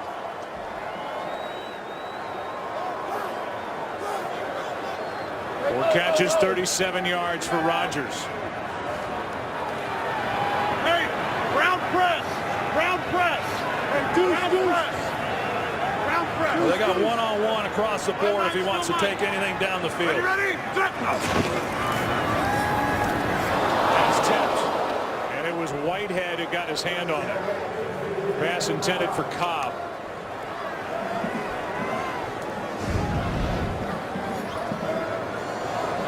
Fortunate on this one, you see Whitehead, he gets underneath that, is able to get a hand on the ball. But the Packers have been able to maintain balance and run the football well enough that they've gotten some pretty good looks on the outside. This time the Lions play coverage. Statue. 5-9, Mike. Ready? Test. 319. It's a free play. Flag is down. That's Jordy Nelson. He dropped it. It was Sue who came across early. A free play. This will be on the defense. I think Rodgers was wanting Nelson to just go deep, take a free shot. Offside, number 90, defense. 5-yard penalty, still second down. Let's listen to the hard count of Aaron Rodgers. 319.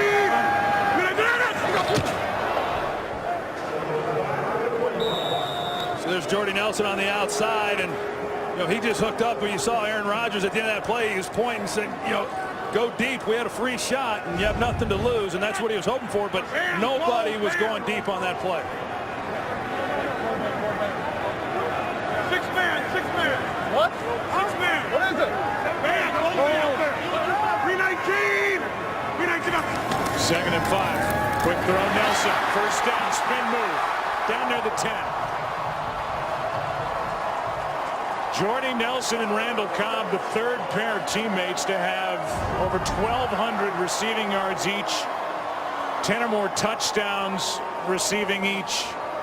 The other combos, Randy Moss, Chris Carter from Minnesota at 99, and Demaryius Thomas and Eric Decker last year for the AFC champion Denver Broncos. That's quite a tandem, you know, and they don't have the depth at wide receiver like they've had in years past. Part of that is because Jared Boykin, who had a really good year last year, just has not come back with near the consistency that they had hoped for. Here's Lacy on 1st and goal.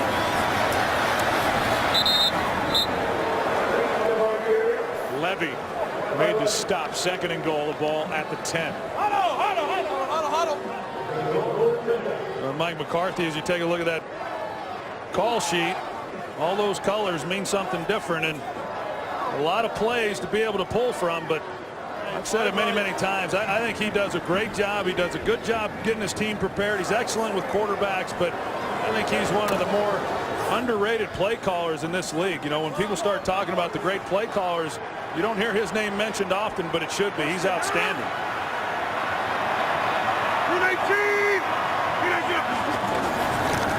2nd and goal. Pass is caught by Rodgers. They're going to throw a flag as Levy may have grabbed the face mask. It's right where they threw it. It's a gain of 2 at the moment.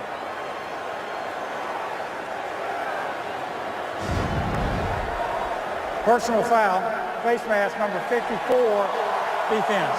Half the distance to the goal, 1st down. That didn't take much. You see, as he comes in with the right hand, and right there is where they threw the flag for the face mask. It wasn't a whole lot. It certainly was not a grab. But Richard Rodgers, he wasn't about to go down.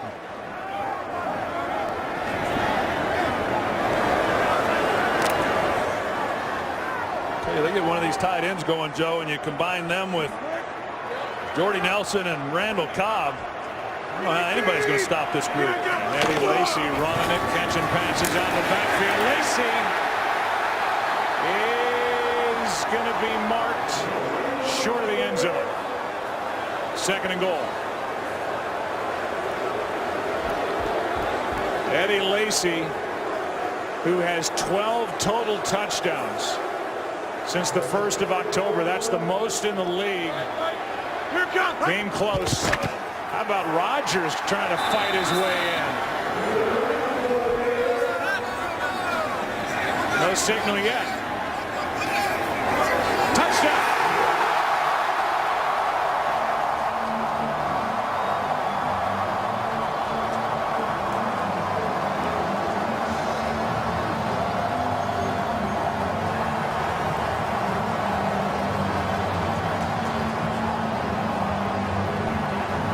Willing to try it on 2nd and goal, bad calf and all.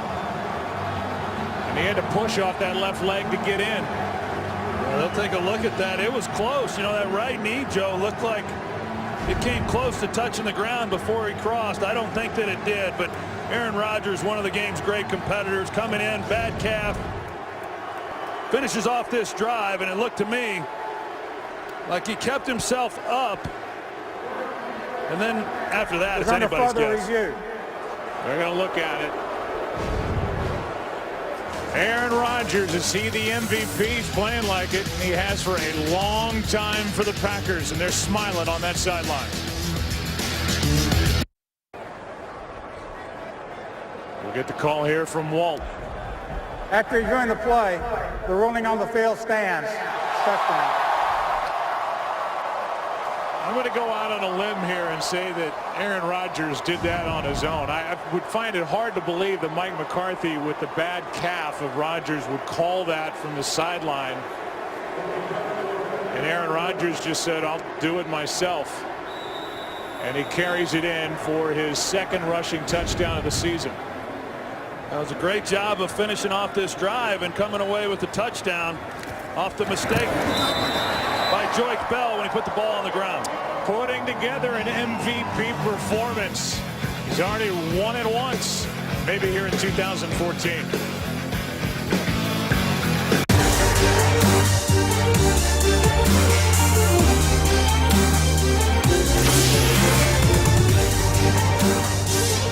America's game of the week. The guy gets injured and then gets carted off and then comes back and does good things. The clock starts on the announcer to bring up the name Willis Reed. 1970 NBA Finals.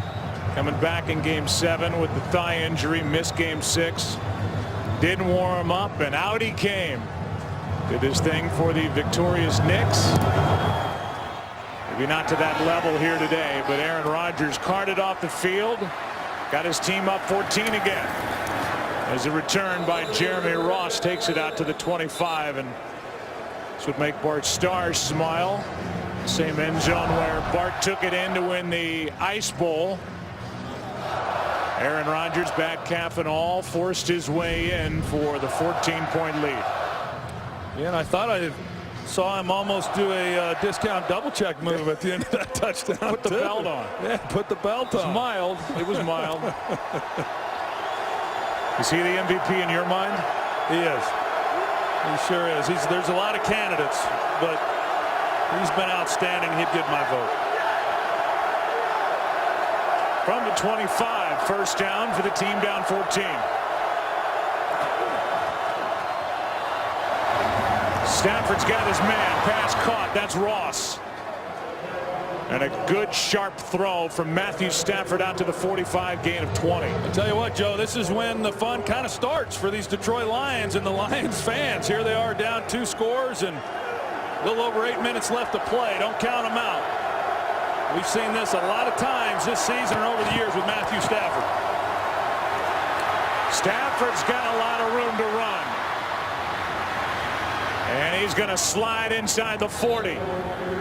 With Burnett closing in to make the hit. A gain of 18 for Stafford. You're going to get a look at what Matthew Stafford sees as the field opens up, and then he takes it. Gets as much as he can and gets down on the ground. They chewed up a lot of yards in his last 2 plays. Season-long run for Stafford, 18 yards.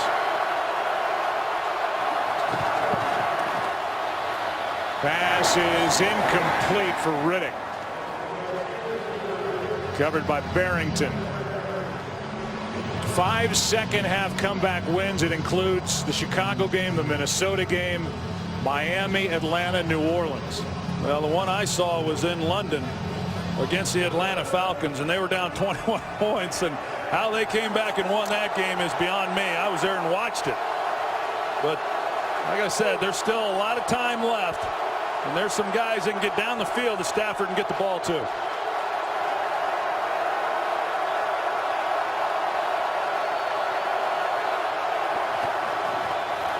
On second down, this one for Johnson. Incomplete. Shields in coverage. Again, just to remind you what's at stake here in this divisional battle in the NFC North. The winner gets the division and a first-round bye. And the loser of this game is a wild card and likely a visit to Dallas next week.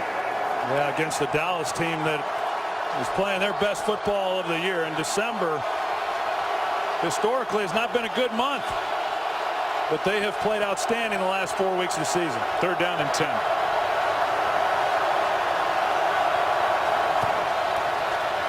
Delayed blitz. Pass tipped. Incomplete. Calvin Johnson was the target. A delayed blitz put on by Green Bay, and Detroit will go for it again on 4th and 10. You see Stafford, he checking out his hand just as he follows through. He hits his hand there on Julius Peppers.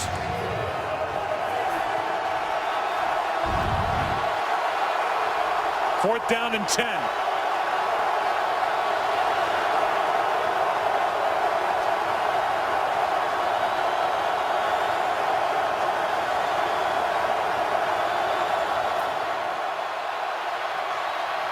He got hit as he let it fly. Pass broken up. Packers take over.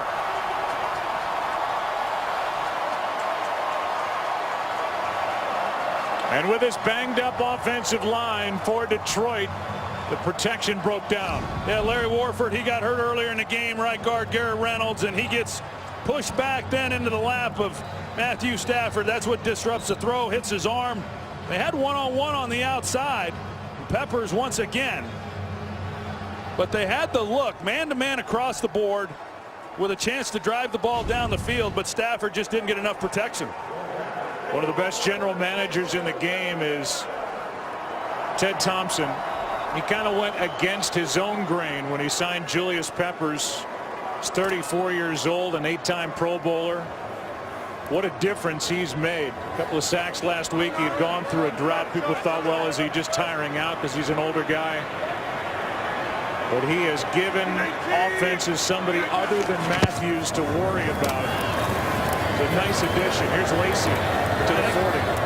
Joe, I think that's always one of those decisions as a general manager when you bring in a guy like him. What exactly are you getting? You know what the history is with the player and what he's capable of doing. But those last couple of years at Chicago, he didn't play at the level that he's played here with the Green Bay Packers. So a great addition by Ted Thompson, and he's had a number of quality picks and doesn't go out looking for these big name free agents often. But boy, when he's gotten them, they have really produced. And a guy who is so well respected within the organization was voted as a playoff captain. I think that speaks volumes for him and what he's meant to this team. 2nd and 7. Lacy again. Eddie Lacy picks up a couple. Brought down by Sue. And for Ndamukong Suh, his free agency is right around the corner.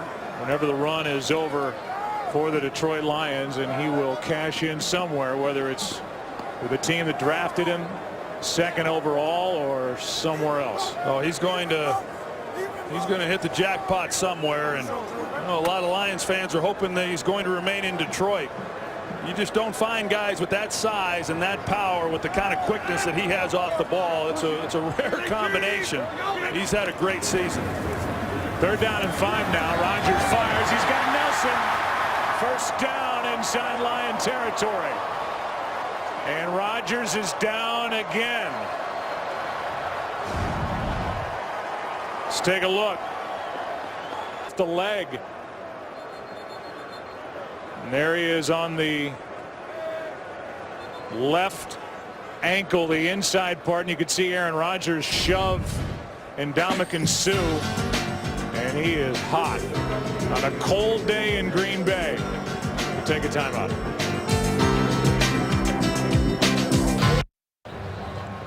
Well, we were showing the replay. This is off of last week with Dominic Raiola and Ego Ferguson, and that stop, that's obviously and kind of pushing off the leg of Aaron Rodgers.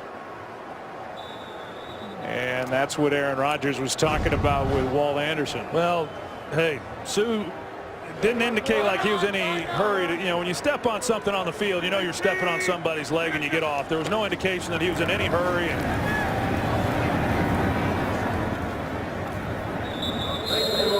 That'll be revisited during the week. Let's go for a Panther update. Here's Kurt. It is official. The Carolina Panthers are champions of the NFC South. Their defense scored twice today, a pair of pick sixes.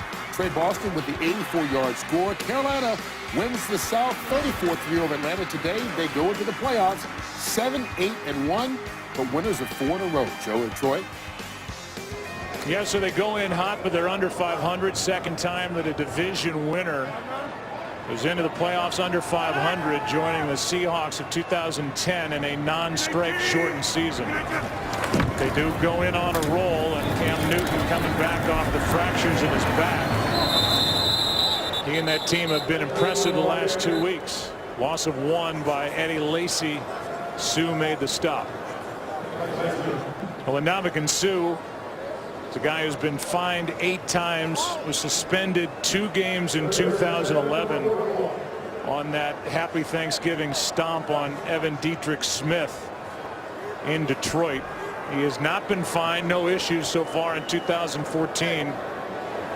That did not have the egregious look that we saw with Raiola last week, but he'll raise eyebrows, no doubt.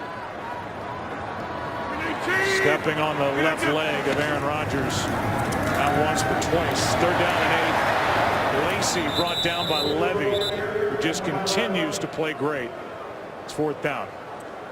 Well, you look at this game, Joe, and if the Packers are able to finish this thing off and go on to win this ball game, and what that then means for the Detroit Lions having to come back next week and play on the road once again, as you see TJ Lang probably taking issue with what happened with his quarterback, and rightfully so. Those guys are very protective across this league, and these guys truly enjoy blocking for Aaron Rodgers in the way that he treats them.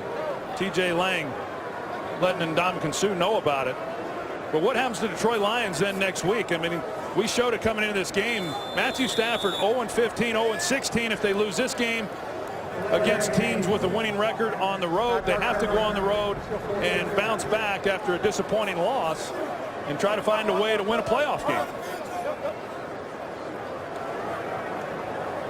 We've seen some good throws, but not a consistent attack by this Lions offense, and really that's what's gone on all season long. You look at the weapons, you wait for this thing to break through for the Lions, and it really hasn't happened. And there's the number, the mark you're talking about. That'll go to 0-16 barring a crazy comeback here.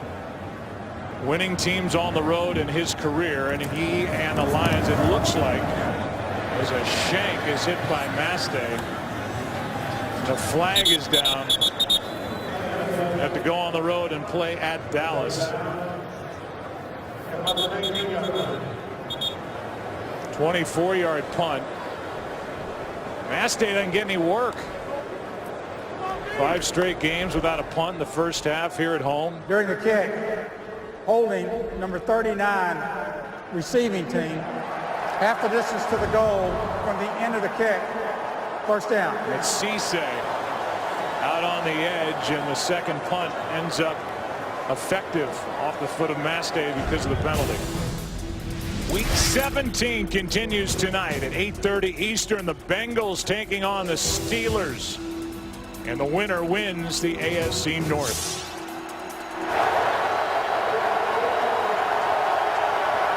First down inside the 10.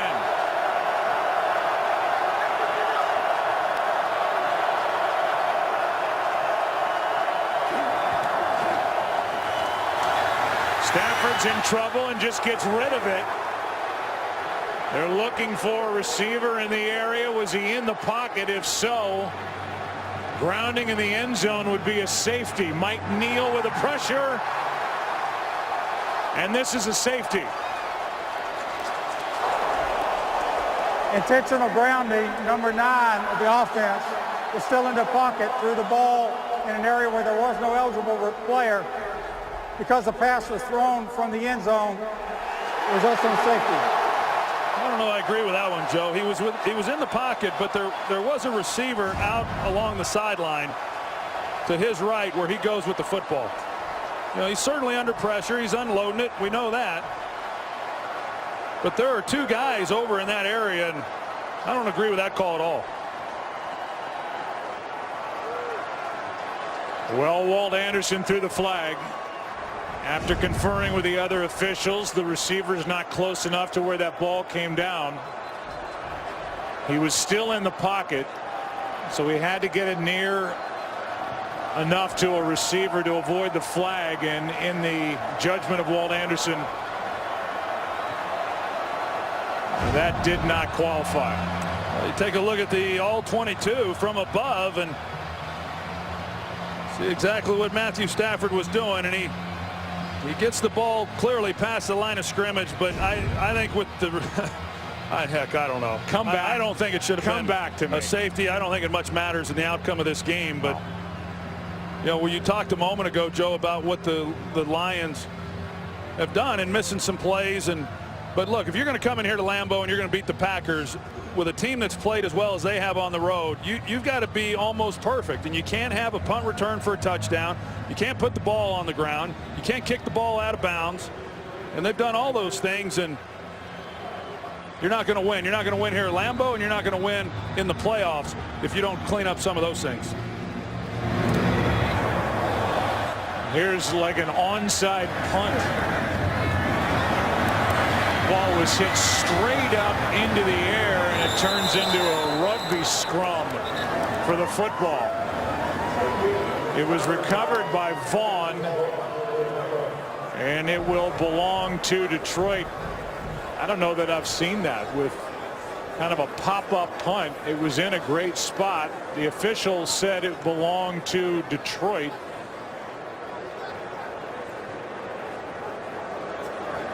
As Vaughn came up with it. Let's see if there was a fair catch called for here, and Walt Anderson will have to sort through this. Tramon Williams got his right hand in there as well. Jordy Nelson was calling for a fair catch, but right now it belongs to Detroit.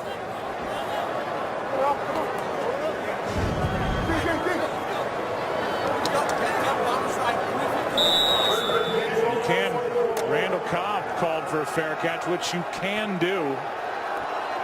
That ball may have hit the right hand of Tramon Williams. Right now it's still only a 2-score game. But another pass behind a receiver. This time the receiver's Theo Riddick. And there have been a lot of misses out there for the Lions. So I think the ruling on that is that you can call for the fair catch and have access then to catch the ball, but Cobb didn't come up and make the play, and once he does not, it is unlike a punt. It's a kickoff, and it's a live ball, and then Detroit recovers it, so it's their football. Again, just a 16-point game. The ball inside the 45 after the punt. Here's Riddick. A lot of room. And Theo Riddick is down inside the 25 as with 2 timeouts.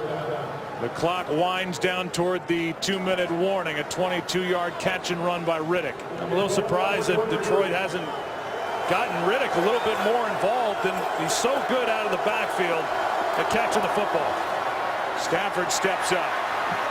Try to run. Packers missed on 1 tackle attempt. It's a first down, and with a minute 55 remaining in the game, the Lions are making noise here at Lambeau.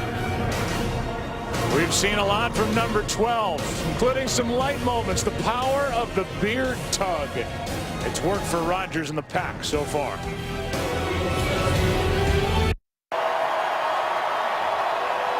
A minute 55 to go. 2 timeouts because of a missed challenge by Jim Caldwell for Detroit. A 16-point game and a first down for the Lions. Looking for what would be their biggest, most important comeback of the year if they can get it done here in Green Bay.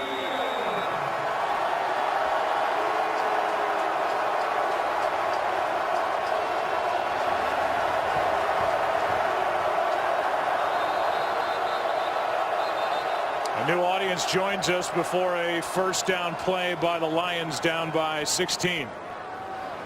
That's us in what is a battle for the NFC North and a number 2 seed and a bye next week.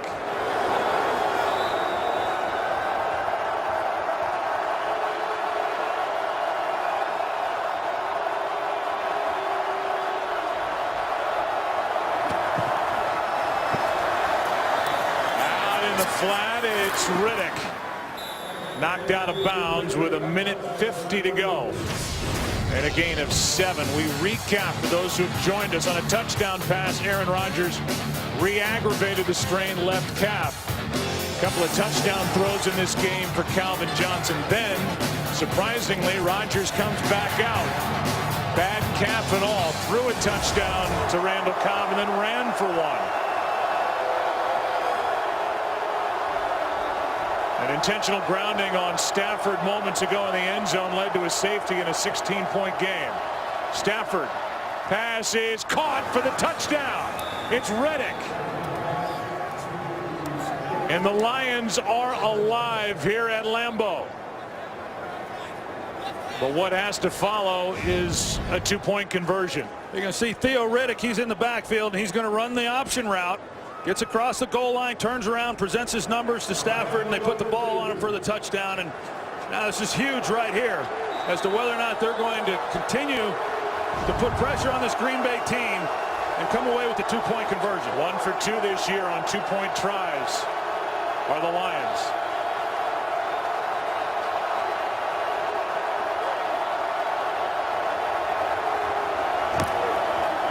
Hand off to Bell.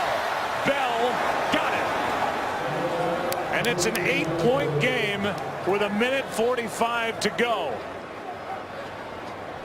Pretty daring call by the Lions as they hand it off to Joique Bell. Yeah, I don't think anybody would have anticipated the handoff there in that situation. Joique Bell, though, it was close as to whether he was down when the ball. That the 2-point try was successful is under further review. So they're going to give it a closer look. A scoring review. Clay Matthews made the stop.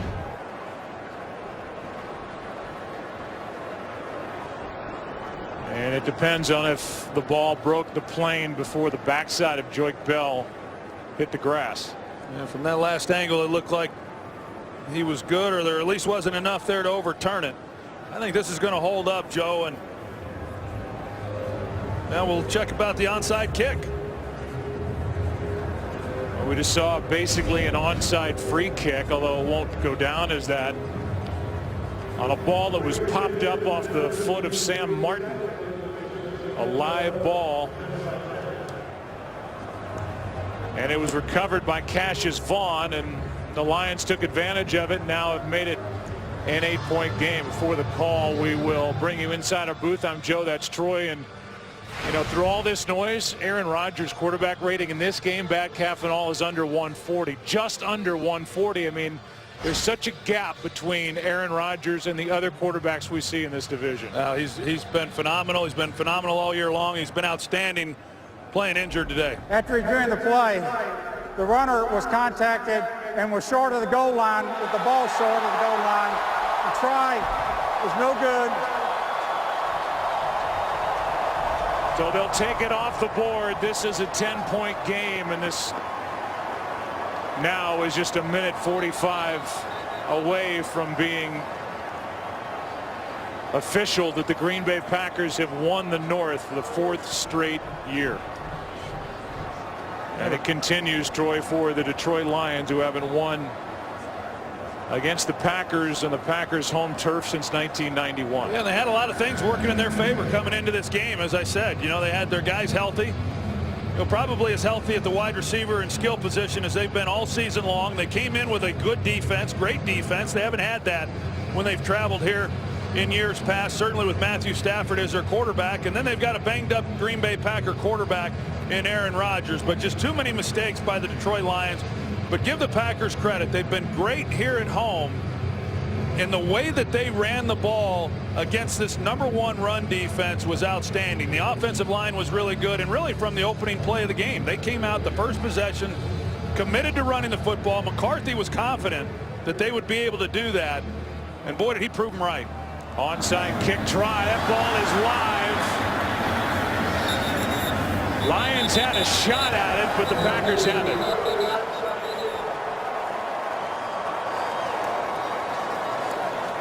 And it's Tramon Williams who comes out of there with the ball.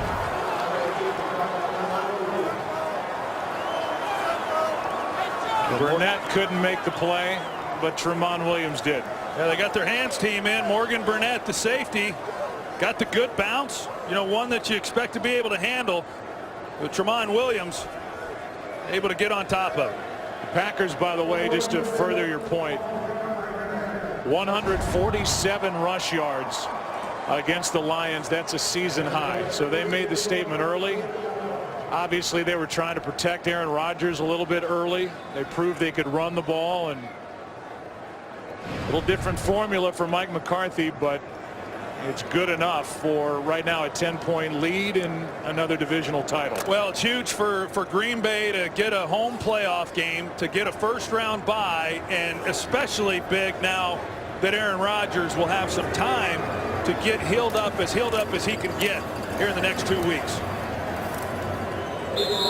Here is Aaron Rodgers' day. It was eventful. Just so dominant here at home. Came in with a calf strain that he suffered last week at Tampa Bay. Was helped off, was carted off, came back. Talked his head coach into giving it another shot.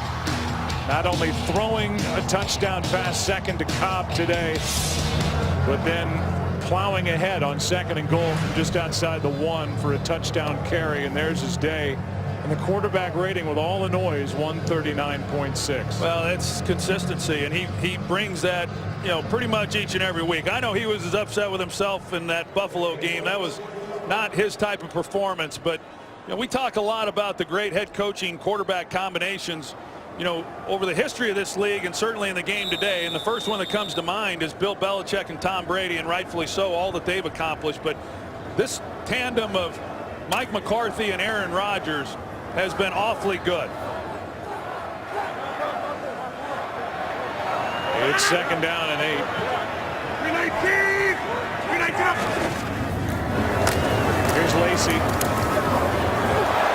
Spins out of a couple of tackles, carries it down inside the 45. A timeout taken, which gives us an opportunity to talk about our good friend Bob Stenner, who has officially produced his last game. Thankfully, a longtime NFL producer for CBS, for Fox, is going to stay on at Fox as a consultant. There's nobody that works at Fox, and maybe nobody these days that works at CBS that wasn't touched by the brilliance of Bob Stenner. And Troy, you remember, you were playing back then when Fox got the rights to cover the NFL in 1994. The headline grab was Summerall and Madden coming, but as important, maybe more so, Stenner and Grossman to give the solid base in the truck and really mentor so many who followed. They're the guys who helped bring and maybe create the whole Fox attitude. Well, there's no question that I was fortunate enough to have my career narrated by Madden and Summerall, and those guys, whether it was those two, Madden and Summerall, or Bob Stenner, Sandy Grossman, those guys, we got used to seeing them every week, you know, and they became close friends. And what a hit that was. In the offseason, Joe, I'd travel over to Hawaii. Bob Stenner has got a home over there in Maui. We'd hang out, and you know, just one of the really great guys, and then got into this profession and got a chance to, you know, really learn a lot of things from him as well as to what the TV business was all about. But one of the really great guys, and his wife Jill, I'm sure they're watching the game today, and he's not going away. As you said, he's a consultant, but one of the really awesome guys in our profession. And from our production truck with our producer Richie Zients and our director Rich Russo, these are guys that were at CBS and learned from Bob Stenner and owe him everything. That's their words. So a delay of game called here against Green Bay. Still 4th down.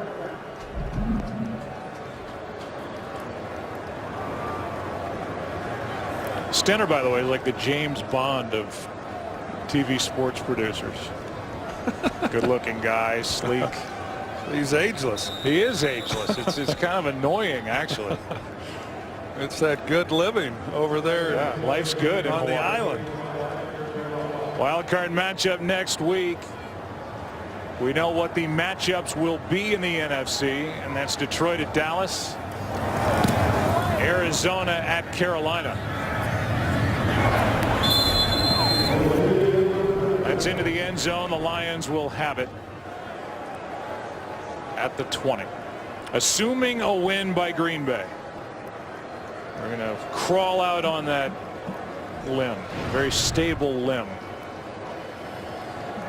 There you have a look at the playoff picture with Seattle in the top spot, Green Bay in the number 2 spot, Dallas, Carolina under 500 but a division winner in the South, in the wild cards, Arizona, the banged up Arizona Cardinals, and these Detroit Lions, who now will, I think, turn in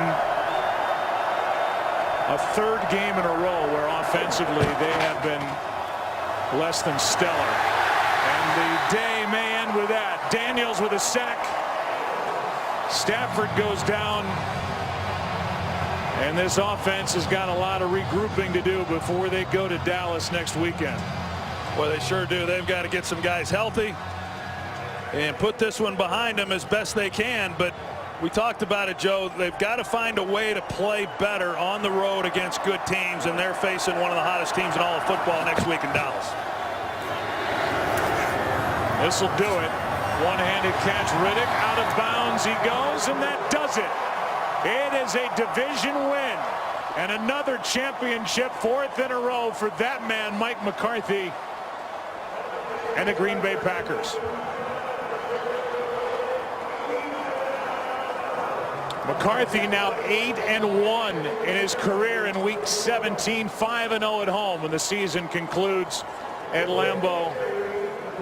This is a well-run machine here in Green Bay. The OT presented by Lowe's is coming up after the break. Packers win it here at home by 10.